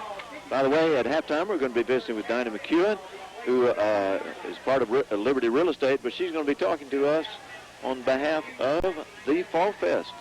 It's going to be happening big time over in Mills Park, and she'll be giving us all the details, what you need to do, where you need to park, bring your kids, bring your money. Everything's inexpensive, so that doesn't cost much. Both bands will perform at halftime, so we may have some extra time. We'll talk stats with Brent Jackson and kind of go over the second half strategy. Hornets have 53 seconds to try something here, and they've got double wideouts either side. Of course, their offense is conducive to this sort of thing, and they go to the pass. McCoy looks down middle. He's got a man, and it just through the fingers, a little high. Michael Wallace was open in front of the defender, but it's incomplete. We haven't seen Michael Wallace on that play very often, but, Rob, I don't think anybody caught him. He had a step on his defender, and the center fielder was making his way over there, and that's number 13, Jeremy Orman, for him. But Wallace has great speed, and I think he'd run the field. We'll see that play again later tonight. 49 seconds. And again, the Hornets have double wideouts either side. McCoy under center. Sheridan playing a two-deep zone. They give on the draw play to Luke Brown, and he's brought down about 5 yards upfield. That's Craig Bean. Give Luke 6 on the carry, and he comes up a little shaken, carrying a right shoulder a little loosely. Yeah, and he needs to go out. Derek very widely called timeout. So the Hornets come back on the field, and the Yellow Jackets come back on the field. Double wideouts to either side. Matt Brown and Josh Farmer to the left. Jonathan Jameson and Michael Wallace to the right. Matt White has come in at running back. It is a 3rd and 5. McCoy calls the play. Looking. Gives to White up the middle, and he's not going to get a first down as he's hit just as he gets to the line of scrimmage. Spins up to about the 28, and looks like the Hornets will have to punt with the clock ticking down. I'm not going to think they're going to punt. They're going to wait. Don't need to call a timeout yet. Let the clock run. Well, okay. They need to let that clock run down. Sheridan's not going to use the timeout, again, so they don't need to snap it. That's going to be the end of our half on that little run there. I'm really surprised Sheridan's not calling a timeout. They're making them punt, but they won't, and that will be our half. The score at halftime, the Sheridan Yellow Jackets 19, the Bryant Hornets 14. Johnston's Maytag Benton Silvac has a new location, now at 1423 Military Road next to the new post office in Benton. But we've still got the best appliances, parts, and service you've known for over 20 years. We sell, repair, and service all makes and models. Check out our gas grill selection, sewing machines, televisions, vacuum cleaners, and much, much more. If we don't have it, you probably don't need it. Now at 1423 Military next to the new post office in Benton. Location, location, location. These are 3 of the most important words in real estate, and Penfield Real Estate Better Homes and Garden is one of the most experienced real estate agencies in Saline County. Penfield Real Estate Better Homes and Garden is part of a nationwide network of real estate firms that have combined resources to give you the advantage of our local expertise, plus the benefit of our nationally recognized and respected name. So remember, when it comes to real estate, come to Penfield Real Estate Better Homes and Garden. The holiday season is here again, so let Croft Jewelers offer you something your loved one will never forget. Jewelry with a unique design. Jewelry custom made to fit your desires. Plus a lifetime guarantee on all diamond jewelry at Croft's. All this plus a price you cannot afford to miss. Hi, I'm David Croft. At Croft Jewelers, we emphasize quality, service, and selection, and we guarantee it. Croft Jewelers, Little Rock, North Little Rock, and now in Benton to better serve you. To demonstrate the unique construction of a Simmons Beauty Rest pocketed coil. I wonder what would happen on our mattress. On the competition edge. John, we don't have a Simmons Beauty Rest. Individual pocketed coil springs to reduce movement and help give John, you undisturbed. we don't have a Simmons Beauty How much less Rest. movement will you feel on a Simmons John, Beauty we don't. Only Simmons has the Do Not Disturb mattress. Katie? Whoa! Save up to 50% on Simmons Beauty Rest, all sizes on sale. Ferguson's in Benton next to Walmart. BTS, it's back to school. At Benton Bryant Karate for Kids Family Center, it's back to fun. Karate is great for kids. Build self-esteem and confidence. Learn self-defense and more at Karate for Kids. BTS. Want to do this? We'll show you how. Get started today with our back-to-school special, just $19.95. BTS, it's back to school. Benton and Bryant's Karate for Kids. Balloonatics in Benton is the largest balloon and gift store in Arkansas. You'll find more than 700 different balloons for all occasions, but that's only the start. Balloonatics also has candy bouquets, custom-made gift baskets, hundreds of soft, cuddly stuffed animals, a big selection of over-the-hill gag gifts and party supplies. Balloonatics is your Thai Beanie Babies official club headquarters. We do custom decorating for any event, and we deliver from Glen Rose to Little Rock. So what are you waiting for? Join the fun with Pat Gibson and her friendly, courteous staff at Balloonatics. We're back and ready for the second half kickoff here. Once again, Sheridan with a 19-14 lead over the Bryant Hornets. The Hornets will get the football to start the second half. Rob Patrick with Jim Legrone and our stat man, Brent Jackson, ready to bring you this second half action. Going to have the unusual kickoff position again, but he's proven that he can kick both dead center of the field or push it toward one sideline. Matt White will go to the far side with Josh Farmer deep for the Hornets, and B.J. McCurley set to kick off for Sheridan. And we are underway. Kick is straight away, and it's going to come to Matt White where they've wanted it all night long. He's at the 10, 15, 20, 25, and he's going to be hauled down at about the 27-yard line, and that's where the Hornets will take over on offense. Bob, it's going to be interesting to see what they call to start with tonight. You know, you don't need to be in a hurry when you're playing from behind. You just need to play steady football, do what you know you can do, play with confidence, and get control of the football game back on your side of the field. They're just 5 points down. So the Hornets will start it off here. Second half, they've got wideouts on either side, Matt Brown and Jonathan Jameson, two runners in the backfield. That's Josh Farmer lining up at fullback. The handoff to, he's got a hole right, and he's got good pickup out to about the 35-yard line, short of a first down, but a nice run to start the second half. You know, Robert, Matt White. If you're in the Yellow Jacket locker room at halftime, you're going to be saying we're stopping the run except for one play, and they probably try to concentrate on some of those pass plays, and the Hornets might be wise just to run the football for a while. Keep an eye out on the sideline, guys, for number 4. See if he came back out. Handoff to White over the left side. He's going to get back to the line of scrimmage, and that's it. Nick Forbush moves him back, along with Craig Bean. Luke is back on the sideline, Rob. He's got his elbow taped up. There was a no gain for White on that play. It's going to bring up a 3rd and 2 at the 35. A long 2, just short of the 35-yard line. Well, it's a big play to start the second half. Double wide out to the right. Jonathan Jameson, the lone wide out to the left. They've got Jeremy DeFries, we found out, is the tight end that's in the ball game. He's usually an offensive tackle. We think that's who it is, Rob. Wideouts to the right, Matt Brown and Josh Farmer. White giving the handoff up the middle, and he just lowers his head and tries to get it. We'll see where they mark it. We'll see. It's going to be close to the first down. He needed to get past the 42, and I believe he may have. Yes, they're going to give him the first down. Just on surge on that one. Rob, I was just getting ready to make that call, so good call. Michael Wallace is, by the way, who's got his football jersey back on after he played cymbals on that swing band halftime show. You know, it's one of the great things they do at this school that a lot of folks don't realize. It's a big school, but they will allow people to participate in what they want to do. So hats off to both programs. 1st and 10 at the 38. Hornets with the football. Opening possession, second half. Yellow Jackets, 19. A trick play, a direct snap to Matt Brown. He's got Derek McCoy wide open at the 40, the 30, the 20, the 10. Touchdown, Derek McCoy. Let me put this up for you. Derek came over towards the sideline as if he could not tell what the coaches were calling, and they're calling it back for illegal procedure. McCoy was called in motion. Oh, well, they're going to be up.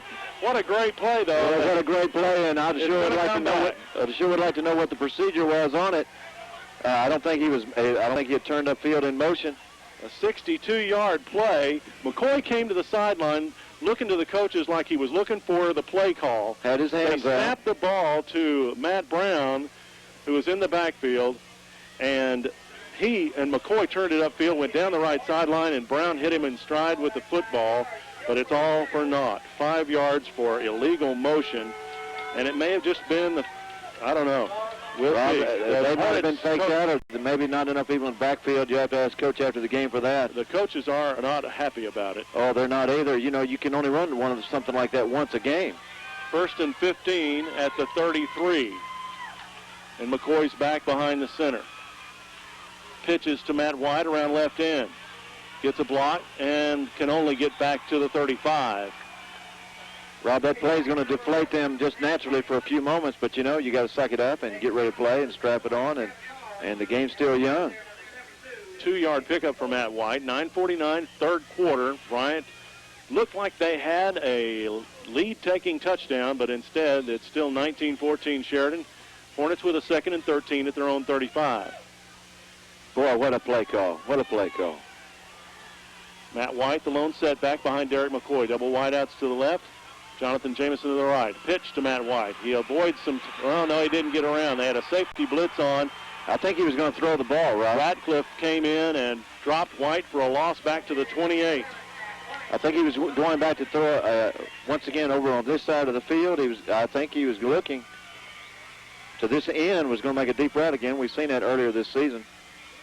3rd and 20 at the 28 for Bryant now. They line up with double wideouts. What a change of events. Oh, absolutely. The fire was burning brightly. Now you've got to recapture it. Double wideouts either side. First down would do that. Short drop, looks, throws the fade. He's got Jameson under double coverage. The ball is tipped and just beyond Jameson's reach as he tried to get the deflection. It'll be incomplete, and the Hornets will be forced to punt for the first time. Forced punt for the first time, but once again, Rob, that was a killer play. Offense will get over here, and they'll get themselves back together again. I sure would like to know what that call is, and I guess you will have to read about it in the Bryant Times because you'll have the story. Illegal motion on a play that surely they told the officials to watch for. That's what you usually try to do when you got a trick. Josh Alt is in to punt. He's the ball at the line of scrimmage is the 28. He's back inside his own 20-yard line. Back deep for Sheridan. Lance Smith and Austin Taylor, their two fastest players. Good snap. Alt drops it, holds it steady, gets the kick away, and then he drops it. But he is, once the ball hits the ground, he's fair game, and the ball goes off the side of his foot, and Sheridan will have great field position at the 44 of Bryant. Well, I tell you, we haven't seen so many things go against the Hornets this year, but they're sure going to have a gut check now. Josh did well to get that one off. He was under pressure and got a heavy hit. And as it is, Sheridan with great field position. What a momentum turn. Absolutely. You had a touchdown that was going to put you ahead, and now you're on defense on your side of the field. First down against you. 1st and 10 at the 44 of Bryant for Sheridan. They lead it 19-14, 8:37 left, third quarter. Quarterback is Jonathan Duck. He's got a full house backfield. Junior Warwick, Stephen Geary are the running backs, and then at tailback it's Andrew Jackson. They give to Geary over the left side. He's ahead to close to the 40-yard line. He's going to be short of the 40. They're saying the ball was football, but he was down. No signal so far. No, they're saying Sheridan has it. It's their ball, and he was down. He was down. Of course, the hometown crowd's not going to like that, but he was down on his back already. Pickup of 3. It'll be a 2nd and 7 at the 41. This is the position the Sheridan coaches wanted to be in, where they could chew some clock and with a lead. And good field position. And great field position, is right. Defense is going to have to make a play. Now, Rob, they've got to don't get frustrated. They're still early in the ballgame. They need to keep their heads. It's only a 5-point game. Right, just one touchdown, and they've proven they can score. Now, different set for Sheridan as Jackson takes a pitch to the right side. They almost had to block Bobby Wynn, but Wynn shook off the block and drops Jackson for a loss back to the 45-yard line. Junior Warwick just couldn't hold that block, and he almost clipped as it was. He almost clipped. He probably did, but Wynn was turning on him, but he would not be denied, would he, Rob? pure he was going to make that tackle. 4-yard setback, and it's 3rd and 11 now for Sheridan. And this is a big play coming back for Bryant. Absolutely. Do we have a flag here? I don't think so. We have a pause, it looks like. Everybody kind of relaxing, but it might be the setup for one of the Sheridan's trick plays. Sheridan's been known to use the quick kick, so watch for that in this play. If McCurley's in the ball game, he often lines up as a running back, but no, they've got Jackson and Warwick in the backfield. Duck on a straight drop back, under pressure, throws into the sideline. It's complete but short of a first down. Lance Smith makes the catch, but it's on his knees at about the 36-yard line, but it's going to bring up a 4th and short. It's going to be close enough to go, though, Rob. It'll be an interesting call here.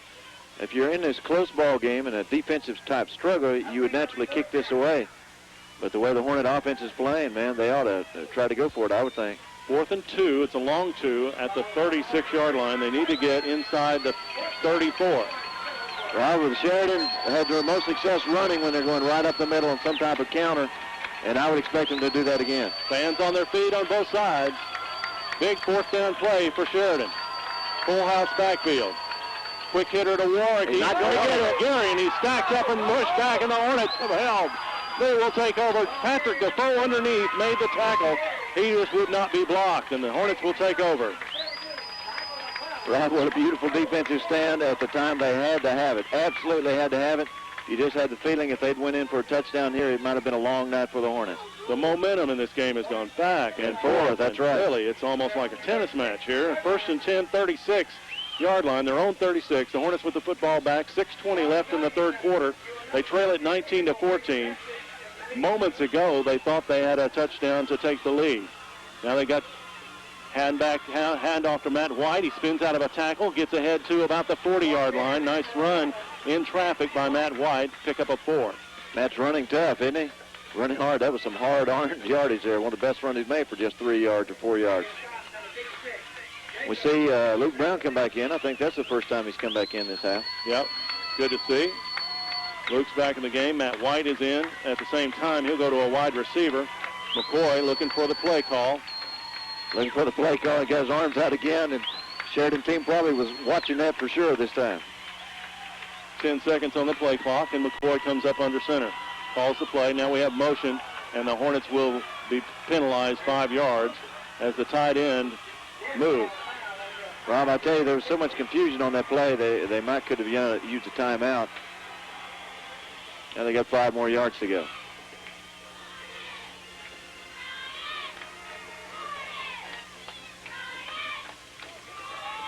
Going to bring up a 2nd down. Why have they got 3rd down on the They need to change that back. Yeah, they changed it. 2nd down. They need 11 yards. Well, those back are at the 35. Those are hometown guys. They're not supposed to do that. 2nd and 11 at the 35 for the Hornets. They trail it 19-14. Double wideouts to the left. Matt McCoy under pressure, ducks under the tackle, but then slips and falls back at around the 26-yard line, and he slams the ball to the ground in frustration. A little frustration setting in. Big 3rd down play here, Rob. Of course, a 3rd and forever. You make it. It's a great momentum play. They're going to need 20 yards. They're at their own 25. They need to get out actually longer. They're out at the 27-yard line. They need to get out to the 47. McCoy looks long. He's got a man open. It's Farmer. He's got it. And first down. Hit and out of bounds near midfield. What a great How play. did he get that wide open? Jeremy Orman, the safety, had to come up, and he was late. And a big first down reception for Josh Farmer. There's not a bigger play for the Hornets tonight. What a play. He was wide open. He had kind of a delay coming out of the offensive end of the field. There was absolutely nobody around him. And there's not a bigger play for the Hornets tonight, I don't think. They needed 27. They got 29. It's 1st and 10 at the 49-yard line for the Hornets. 4:49 left the 3rd quarter. They trail 19-14 to the Sheridan Yellow Jackets. McCoy looks to the sideline for the play. The Hornets are lined up. He calls it in the shotgun. Direct snap to White, the tailback, and he breaks it into the secondary. 40, 35, 30. One man to beat, and he drags him down out of bounds, and I think we got a face mask penalty on top of that. Well, we should have, because there was definitely a face mask there. Inside the 25-yard line, the direct snap to the running back, Matt White breaks it. You can see that really from up here, Rob. Matt and Derek were both so close together. And in the backfield, what a great run. And will it be a 15-yard or a 5-yard? They're marking it at the 24, so the run was 27 yards. Tack on the 5 yards for the face mask. And that's a correct call, by the way, Rob. It was inadvertent, but there was no doubt of it. The Hornets are at the 19-yard line. Now, Rob, in the red zone, they have to score. Excuse me, you were fixing to say 1st and 10 on the 19. They have to score on this possession. Not this play, but this possession. 4:24 left in the third quarter. Bryant trying to take the lead. They trail it 19-14. Again, McCoy in the shotgun with White, the lone setback. Now he goes into a slot. Nobody in the backfield with him. Sheridan with a one-down lineman. Everybody else is up. McCoy goes under center, looks to throw. He's got the fade route. It's Matt Brown. Touchdown, Bryant! Unbelievable. What a great catch by Matt Brown. So close to being intercepted. The entire Sheridan team was playing pass defense except for one down lineman that you said. What a play. And McCoy threw it with what a play. Jason Winston all over him. They had the safety blitz on. Winston came in untouched. Nobody had blocked him, so he had to throw it. McCoy took a hit but got the pass away and a 19-yard touchdown play. Now will the Hornets go for 2? It's a 20-19 game. 2 point will make it so that Sheridan can only tie with a field goal. With an extra point, they could take a lead with a field goal. Right. This is the gamble that they really need to take, Rob. 3:59 left in the third quarter. And the Hornets will call a timeout to make sure they get the right play here.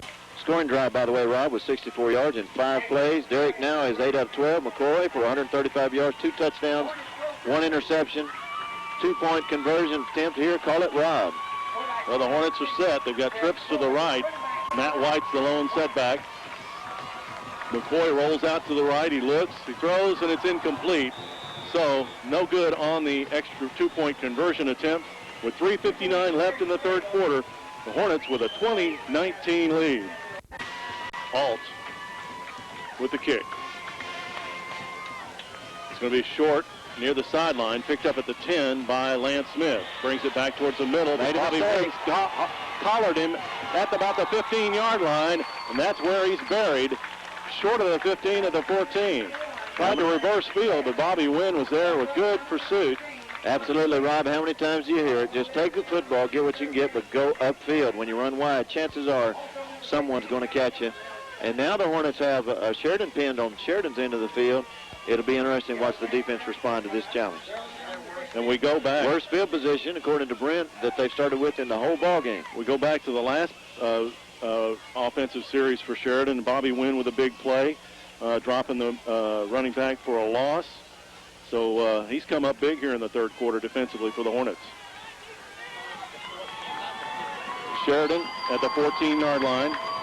Lone wide out to the right. Full house backfield. They pitch it to Gary, and he's out over the 15, close to the 20-yard line. Looks like they'll mark it at the 20. This is exactly the kind of run that they wanted to start with. They're going ahead and get things rolling. 6-yard pickup for the senior running back. Sheridan, all of their running backs are, well, they've got, Jackson's a little taller and runs a little more stood up, but the other running backs, Warwick and Gary, both a lot alike. They're short, kind of hide in there behind the blockers, and kind of the bowling ball type runners, as you've heard people describe them before. Sure. 2nd and 4. Handoff inside is going to get nothing.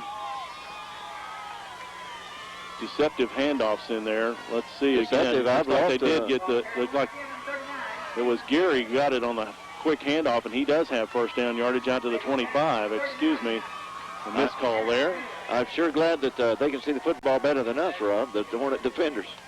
It's close to a first down. They're going to measure. They may measure for it. But Rob, they've got it, I believe, easily by at least half the football. Well, if it's we'll see. Brent's going to put some glasses on it, but the players are all in the way. Hornets with a 20-19 lead. And they say it is a first. Well, they started to signal it. Well, the players signal it, but the ref has not. They're really looking it. It is a first down. 3:08 left in the third quarter. A little bit less than half the football. It is a game of inches, as Brent has reminded us. 3:08 left to go. third quarter, 24-yard line for Sheridan. 1st and 10, their own 24. And what a gutsy 2 plays by Sheridan. Come back, momentum against you, and you punch it out for a first down. We're going to call that. A drive. We're going to call that the 25 because they're going to need to get to the 35 for a first down. So give Geary 6 yards on that carry, or 5 yards on the carry out to the 25-yard line. 1st and 10. Quick pitch to Warwick, and he's going to pick up a couple. He stood up, but fights ahead for about another 5 yards. Looks like ended up with a 5-yard pickup. He was hit and still made 5 yards on it. Runs hard, runs tough. Very strong young man, apparently. 2nd and 5 at the 40, or the 30-yard line. Check that. They're not as far out as that. They're at their own 30-yard line, just short of it. By the way, Rob, excuse me just a second. I think Luke Brown might be out for the night. They're wrapping his shoulder over on the sideline. They are indeed. That is not good news for the Hornets. Might have had a slight separation on that play. Hand off inside. Looked like they've got it stacked up, but he breaks through and gets another first down, and the Sheridan running game is starting to produce. As Warwick got out past the 35 to the 36-yard line, and another Sheridan first down. Rob, that's exactly the Sheridan team that we saw last year, if you remember so much. We just saw one running back run right, left, and up the middle, and they chewed up time, and they chewed up the box. Minute 54 left in the third quarter. But this is a wonderful offense if you drive down and score, but otherwise it's done little for you. Again, the full house backfield behind Duck. Lone wide out is Jeremy Orman to the right. Pitch to Geary around the right side. He's hit, and this time he goes down. I think Michael McClellan gave him the old bear hug there at about the 36-yard line. Maybe a yard on that. Beginning success running up the middle on some type of counter or running left, so it's the first time they ran their offensive right. And that's McClellan's territory. He doesn't like company over there of somebody else's jersey, you know. Really no gain on the play. And it's going to bring up a 2nd and 10 at the 36. It's one of those key plays in their drives, just so that they'll be able to give them a long distance to go on that third down. Brent's over here singing. He's getting delirious, man. He's into this game. Lance Smith comes out wide left. He's the speediest of the Sheridan wide receivers. Full house backfield with B.J. McCurley in the ball game in the backfield. They look to pass, and a great catch by Lance Smith on the slant. He's out past midfield into Bryant territory at the 46-yard line. As Duck completes another pass. Jonathan Duck had a game this year that he completed 1 of 8 passes. I don't see how the way he's thrown tonight. By the throwing and catching, of course, that slant was open. He's 7 out of 11 tonight. If he's been 1 for 8, he's 7 out of 11 now. 18-yard pickup on the pass reception. Remember, they began this drive, Rob, on their 14-yard line. And they're now in Bryant territory at the Bryant 46. Inside the final 30 seconds of the third quarter. Bryant needs a stop. Hand off inside. They keep pushing. And he got down to about the 42. That was Warwick that time. Interesting drive, Rob. He just continues to go. They stop him. They almost hit him all the time at the line of scrimmage. But that surge that he has, he just refuses to go down. They are strong and keep their legs moving. And they're content to let the clock run out. It is the end of the third quarter with Sheridan facing a 2nd and 6 at the Bryant 42. Our score, the Bryant Hornets 20, the Sheridan Yellow Jackets 19. Johnston's Maytag Benton Silvac has a new location, now at 1423 Military Road next to the new post office in Benton. But we've still got the best appliances, parts, and service you've known for over 20 years. We sell, repair, and service all makes and models. Check out our gas grill selection, sewing machines, televisions, vacuum cleaners, and much, much more. If we don't have it, you probably don't need it. Now at 1423 Military next to the new post office in Benton. Location, location, location. These are 3 of the most important words in real estate, and Penfield Real Estate Better Homes and Garden is one of the most experienced real estate agencies in Saline County.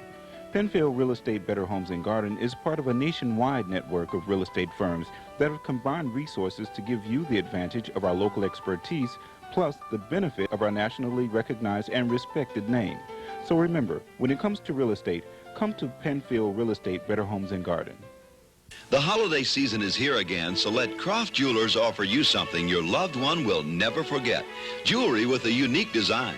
Jewelry custom made to fit your desires. Plus a lifetime guarantee on all diamond jewelry at Crofts. All this plus a price you cannot afford to miss. Hi, I'm David Croft. At Croft Jewelers, we emphasize quality, service, and selection, and we guarantee it. Croft Jewelers, Little Rock, North Little Rock, and now in Benton to better serve you. To demonstrate the unique construction of a Simmons Beauty Rest pocketed coil. I wonder what would happen on our mattress. Competition match. John, we don't have a Simmons Beauty Rest. Individual pocketed coil springs to reduce movement and help give John, you undisturbed. we don't have a Simmons Beauty How much less Rest. movement will you feel on a Simmons John, Beauty we don't have... Only Simmons has the Do Not Disturb mattress. Katie? Whoa! Save up to 50% on Simmons Beauty Rest, all sizes on sale. Ferguson's in Benton next to Walmart. BTS, it's back to school. At Benton Bryant Karate for Kids Family Center, it's back to fun. Karate is great for kids. Build self-esteem and confidence. Learn self-defense and more at Karate for Kids. BTS. Want to do this? We'll show you how. Get started today with our back-to-school special, just $19.95. BTS, it's back to school. Benton and Bryant's Karate for Kids.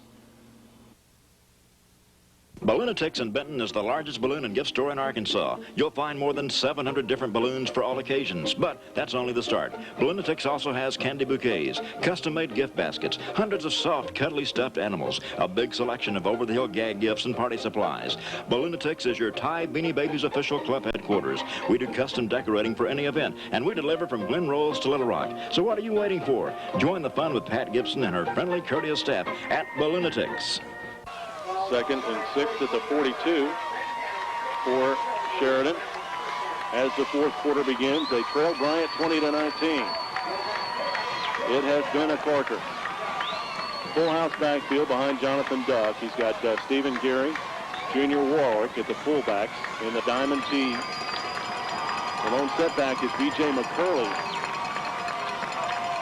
Quick pitch to Warwick over the left side. He gets inside the 40, down close to another first down. He's going to be at about the 36. Robbie caught the Hornets when they weren't in a run-type defense, and they were back off the line. And then Sheridan was bringing all 11 people on that. Here we go with a third down play, and here we go, a big play again. I tell you what, we've said that a lot tonight, but all of these kind of plays, when that momentum is swinging back and forth, they are big. 3rd and 1. Of course, you know we're in four-down territory, I assure you. Sheridan has played without turning the ball over. Bryant has suffered 3, but they have come back to take a 20-19 lead. Sheridan on the march, however. Hand off inside. It's Gary. He's hit as he gets to the line of scrimmage, but I believe his forward progress got him the first down at the 35-yard line. Rob, they don't even need to measure it. Yes, his first down. By the way, quickly, third quarter stats. Sheridan has 203 yards of offense. Bryant has 282. But just a 1-point difference on that scoreboard. And actually, failed extra points are the difference in the ball game right now.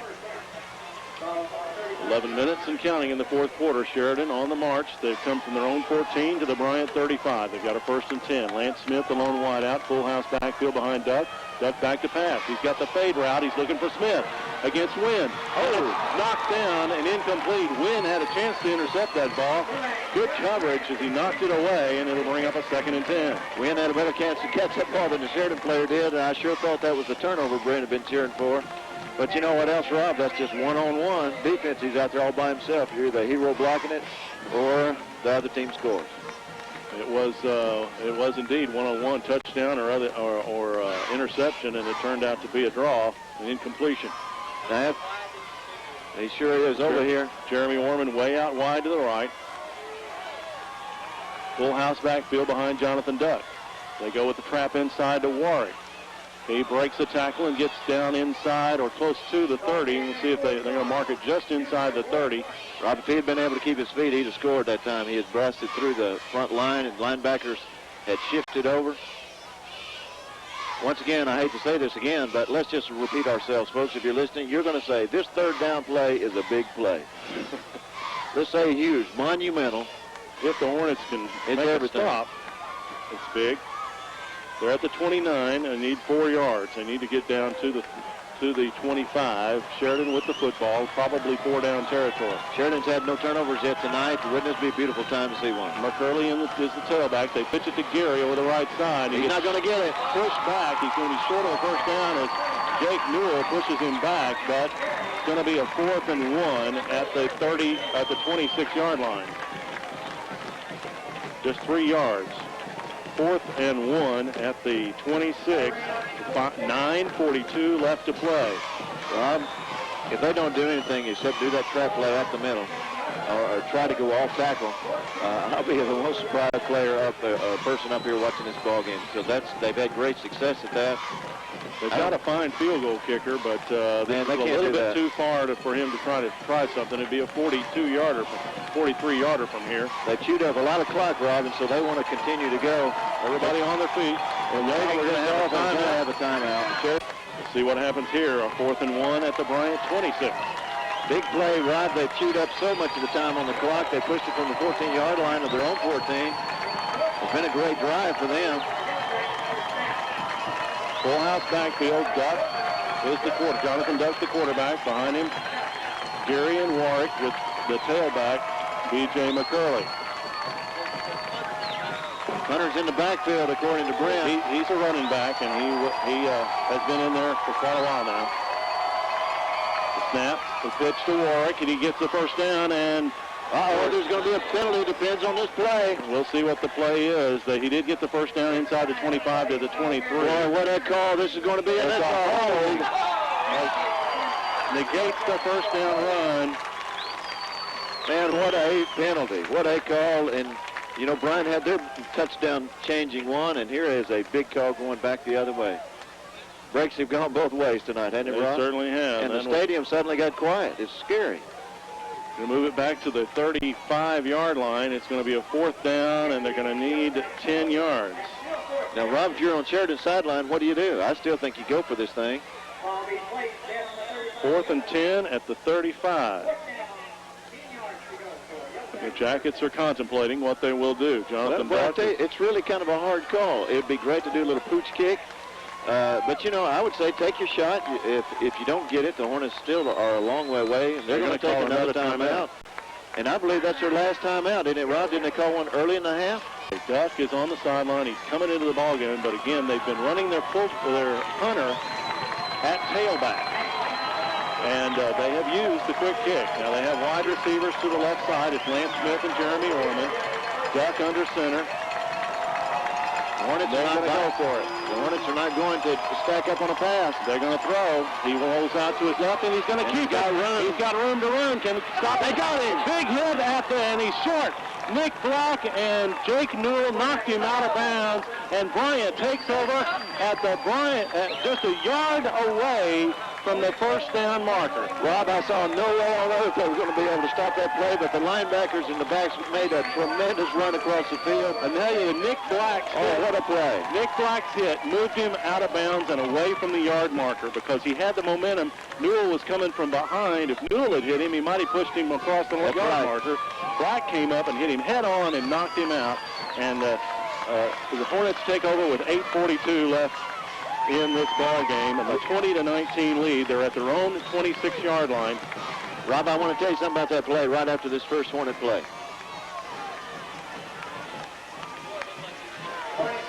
He looked like he had plenty of room, but great closing speed for the Hornet defense. McCoy under center gives up the middle. Matt White is stuffed. He did not get a yard. Nick Forbush was there. Rob, I think, excuse me, go ahead. I was just going to give Forbush credit and Pilkington on the tackle there as White got back to the line of scrimmage. Rob, on that previous play that they were able, the Hornets made that big stop. I think it was a called play. I don't think he ever intended to pass. They cleared out that side of the field. The Hornets were in single coverage. It was a smart play to call. It was just a foot race. Big defensive play, came up a yard short. Now the Hornets need a first down, 1 or 2 at least, to get this ball field position changed. There's still 8 minutes to play. McCoy under center, drops back to pass, looks down the middle. The ball is touched by Carr, the linebacker, and it was lucky that he did not intercept that. Carr dropped back into coverage, and they tried to throw the slant pattern and went right into his hand. Right into his hands, and he tipped the ball up, and that old tip drill. Very fortunate on that play. Kevin Carr, the linebacker there. It's 3rd down and 10 for the Hornets at their own 26. And Rob, they don't get a first down. They haven't even run 30 seconds off the clock, and that defense is going to have to go back out on the field. McCoy in the shotgun with White and Farmer in the backfield. Matt Brown loans on the left-hand side. They look to set up the screen. They get it to Matt White at the 25, either to the 30, but that's going to be well short of the first down as the Yellow Jackets defense comes up big here and stop the Hornets. Rob, you got to punt this football away. Only a 4-yard pickup, so with 7:42 and counting, the Hornets will have to kick it away back to the Sheridan Yellow Jackets. Does Brent have time? Does he have the time yet? How much time did Sheridan run off the clock on that drive? Have we mentioned that yet? That drive they just had. Man, it was. They started in the 3rd quarter. It had to be a 6 or 7 minute drive with no points. Smith and Taylor are back deep. Josh Halp's a punt for the Bryant Hornets. Gets it away. The high one. Nice punt. Taylor to take it at the 33, and he's hit and shakes off the tackle. There's a clip. Taylor gets to the 35, and then he's hog-tied and brought down. Nice job there. The initial coverage was Jesse Jones, and then eventually bringing him down, I believe that was Matt Lewis, who got a piece of the jersey and brought him down at about the 37. I tell you, Rob, that clip was so obvious, Brent saw it. I mean, he was able to catch that thing, and that's going to push him back. But Sheridan has proven they can move the football. Brent just said Ray Charles saw it. I didn't know he was at the game. But everybody did on both sides of the field that time. There is a clip. They return. The clip will be marked off from the 33. That's where the flag is. Now, Rob, the way Sheridan drives the football, this might be the last drive of the game. If the Hornets are not able to stop them. That could be true. 7:04 left to play. Sheridan with a 1st and 10. They're going to start at their own 19-yard line. And they trail by a point. They want to get at least into field goal range. They got a pretty good field goal kicker in B.J. McCurley. Had a little trouble on their snap. Got a ways to go, but they did drive from their 14 into scoring territory the last time. Duck looks to pass. Rolls left, looks, throws. He's got a man, and Smith drops it. He had it at the 30 and was ready to head upfield, but he forgot to bring the ball with him. You know, the Hornets had, of course, Duck hit him right in the hands. Hornets had stacked up for the run that side. They'd built everything on the strong side of the field. And this is the position, once again, Coach Patton wanted them to be in. 2nd and long, 3rd and long. A break for the Hornets, Jay Wrench. Absolutely. And well, he had a 1st down, and if he was able to juke a Hornet player, he might have run for a substantial gain. 2nd and 10 at the 19. 6:58 and counting. Hornets trying to on both sides, stay on their feet. Duck to pass, under pressure, throws, and almost another circus catch for Jeremy Horman, but this time he was unable to hang on as he got belted. Jason Rose back there as a linebacker along with Jones. And again they had 1st down yardage, and again he hit him in the hands, but he mistimed his jump just a little bit, and he got just a little bit ahead of the ball. And nobody's more disappointed than that young man right now. Boy, now, if you're Sheridan, what do you call? Well, they've had open receivers. I'd throw the same pass. They're open on the same side of the field. The Hornets are still not doubling up because they've got to respect the run. The receivers are going to come out on this side. We've got both the guys that have just dropped passes out here, Orman and Smith, wide to the right. Double. And Duck rolls that way. He's under pressure, and he throws it away. You've got to call that. Was it a lateral or not? Let's see. Well, he threw it away under pressure. Defoe and Newell were there. Number 41 said no call. He's going to call it an incomplete pass. Michael McClellan ended up with the football at the 4-yard line, and they're going to call it an incomplete pass. Why was that not? Number 41, Junior Warwick, was within 20 yards. No, he was within about 8 yards of it. There is no doubt that's what he was doing, but the player was in the neighborhood. The ref did pull the flag and then pulled it back. So, Rob, no turnovers on this punt. The Hornets should get it back in field position with 6:45 to go. Well, that's the main thing. Big defensive stand, man. Big defensive stand. It was indeed. And he gets the kick away under pressure. Matt Brown calls a fair catch and makes it at the 46-yard line. And the Hornets have the ball at their own 46 with a 20-19 lead. 6:38 left to play. This break in action gives you a chance to remind you the sponsors of tonight's football broadcast by Rick Lafferty and Diane McEwen of Liberty Real Estate, by Phillips Mounty Duke Real Estate, by Pepsi, by the Bryant Booster Club, by your hometown newspaper, the Bryant Times, whose writer, Rob Patrick's going to sort all this stuff out for you when you read the article next week, by the Learning Center, by Shane Broadway, and by Rick Stevens Insurance Agency. I want to be sure and thank once again Falcon for putting us on a live feed, Channel 7 and 93.3 FM, CD Country, your new Bryant radio station. Now, you don't have Luke Brown in there to run this clock out. They do have Farmer in the backfield with White, and he is hit and brought down before, just as he got the handoff by Nick Forbish. And he has never been hit that fast in his life this season. Unbelievable. He went down as he got the handoff. Rob's the best starting field position the Hornets have had tonight. They would love to have that running game to go to run some timeout, but it looks like they're going to have to throw to get that first down. Loss of a yard. Forbish is pretty much playing the lone down lineman there. They're standing up a lot of people on a lot of these plays. Standing up about everybody. Both the ends are standing up, linebackers. McCoy calls the play. It has to be a quick back at White. He gives it to him on a quick hit. There you go. Breaking into the secondary. 40, 35, and down inside the 35 before he's brought down. A quick hitter against that stand-up defense, and big run by Matt White. 5:55 left to play, and a first down Bryant at the Sheridan 32-yard line. Everybody thought Matt was going to, Derek was going to back and throw the ball, but Matt on a little counter found some room, big first down. It's also going to take another minute and a half or so off the clock. Barring any kind of pass play, the Hornets want to chip the yardage and punch it on down. And boy, a touchdown right here would be big in this ball game. 23-yard run by Matt White in a crucial situation. He's the setback with Josh Farmer behind McCoy. Wide outs to either side. McCoy again to White over the left side, and he's hit and pushed back at the 30. Carr, Forbish, Pilkington in on the tackle. White barely got to the 30, if that. White to the 30, give him a yard. I tell you what, old White's been hitting more this game than I think he's been hit all year. And hitting tough. It's a very physical ball game. Sheridan has been tough on defense. McCoy got double wide outs to either side. It's Jonathan Jameson to the right, Matt Brown to the left.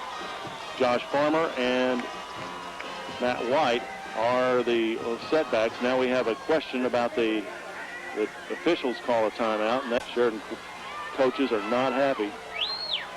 Hornets now back to the line of scrimmage after calling the play in the huddle. They've got double wideouts to the left. Lone wideout to the right is Jameson. Actually, Rob, the Hornet coaches should be the ones upset about the play clock. They're the ones wanting to run time. The clock has been stopped. I don't know if there was a timeout or what. McCoy hands off to White up the middle, and he gets inside the 32, about the 26-yard line. Wraps the football up well, needs to keep hold of it. Now let's see if that clock starts. But really, the Hornets are the ones that needed that time running off. Rob, should I say it again? Has it been a broken record? A big third down play right here. Hornets need to get a first down. 4:40 left to play. It's probably 4-down territory for the Hornets at this point. A punt wasn't very little good. They're using every bit of the 25-second play clock. Coach Patton signals in the play. McCoy set. Gives to White over the left side, and he's inside the 25. He's going to be short of the first down. Well, short of the first down, but close enough to go for. It's at the 23. They need to get to the 22, so it's going to be a 4th and 1. Probably too far for a field goal attempt. Probably too far. Man, it's a long one, short two. I don't know how the best way to phrase it. Well, I tell you, I don't know if he's got another trick play in his pocket. Matt White now has 95 yards on 18 carries, and they're going to call a timeout, and I think that's the right thing to do, Rob. You need to set your offense. Here's temporary bleachers, but just set it up. Here's the situation. It's 3:52 left to play in the ball game. Bryant with a 20-19 lead. They have the football just outside the 23. A 4th down, they need to get just inside the 22. So it's a yard and a half. They need to pick up for a first down and to keep this drive alive. They're trying to eat up the clock and protect a 20-19 lead. Sheridan. Rob, after that offensive show we saw in the first half, I'm kind of surprised only one touchdown has been scored by either team. Sheridan has not scored the second half, although they've threatened. Two big 4th down plays for the Hornets. They've got the beef in the lineup. Michael McClellan comes in at a tight end. Aaron Mears is in the backfield to lead the way for Matt White. They give it to White behind Mears, and he breaks it for a first down. Now close to the 20-yard line, and the drive will continue.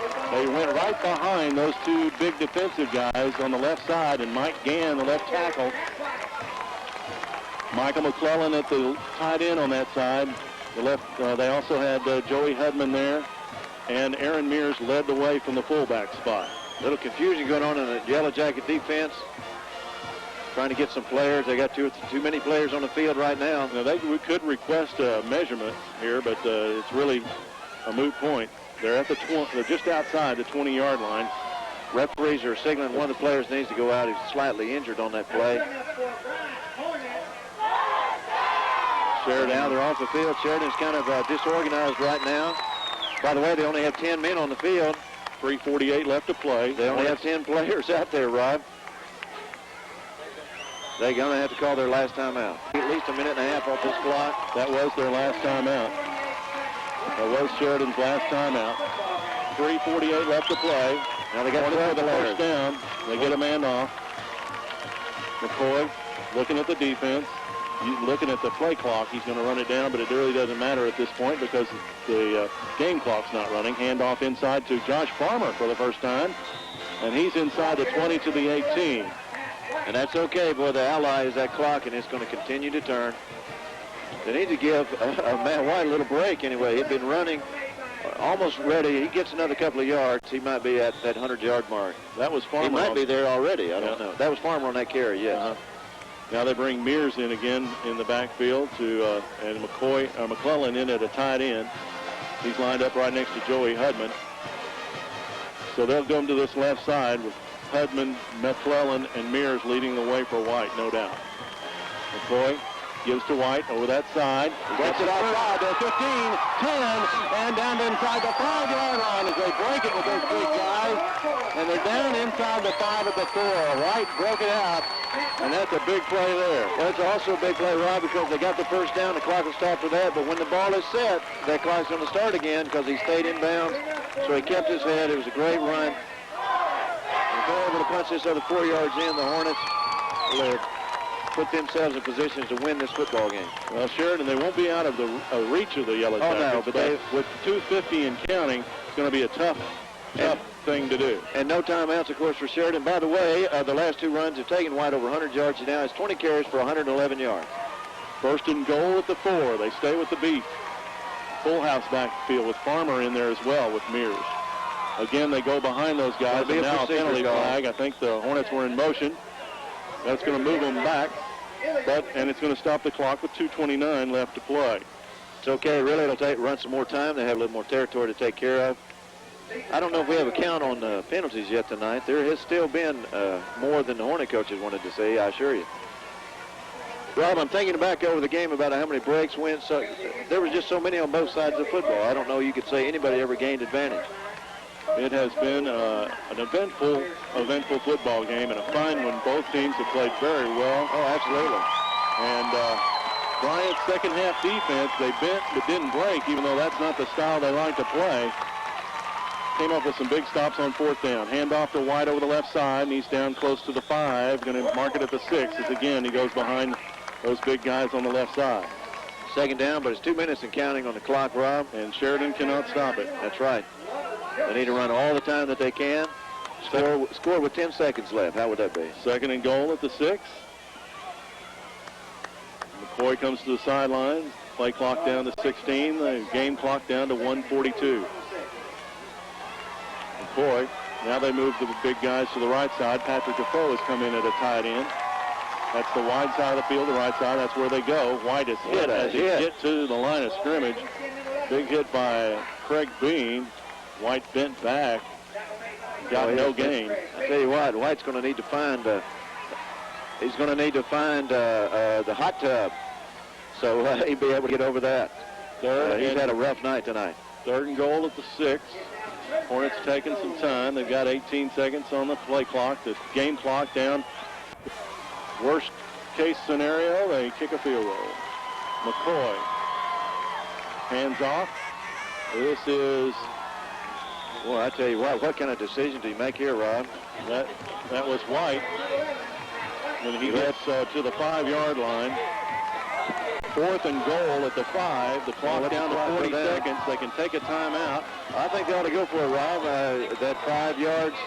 If you don't make that field goal, they'll be able to pull the ball out to the 20. They can take a penalty, a delay penalty.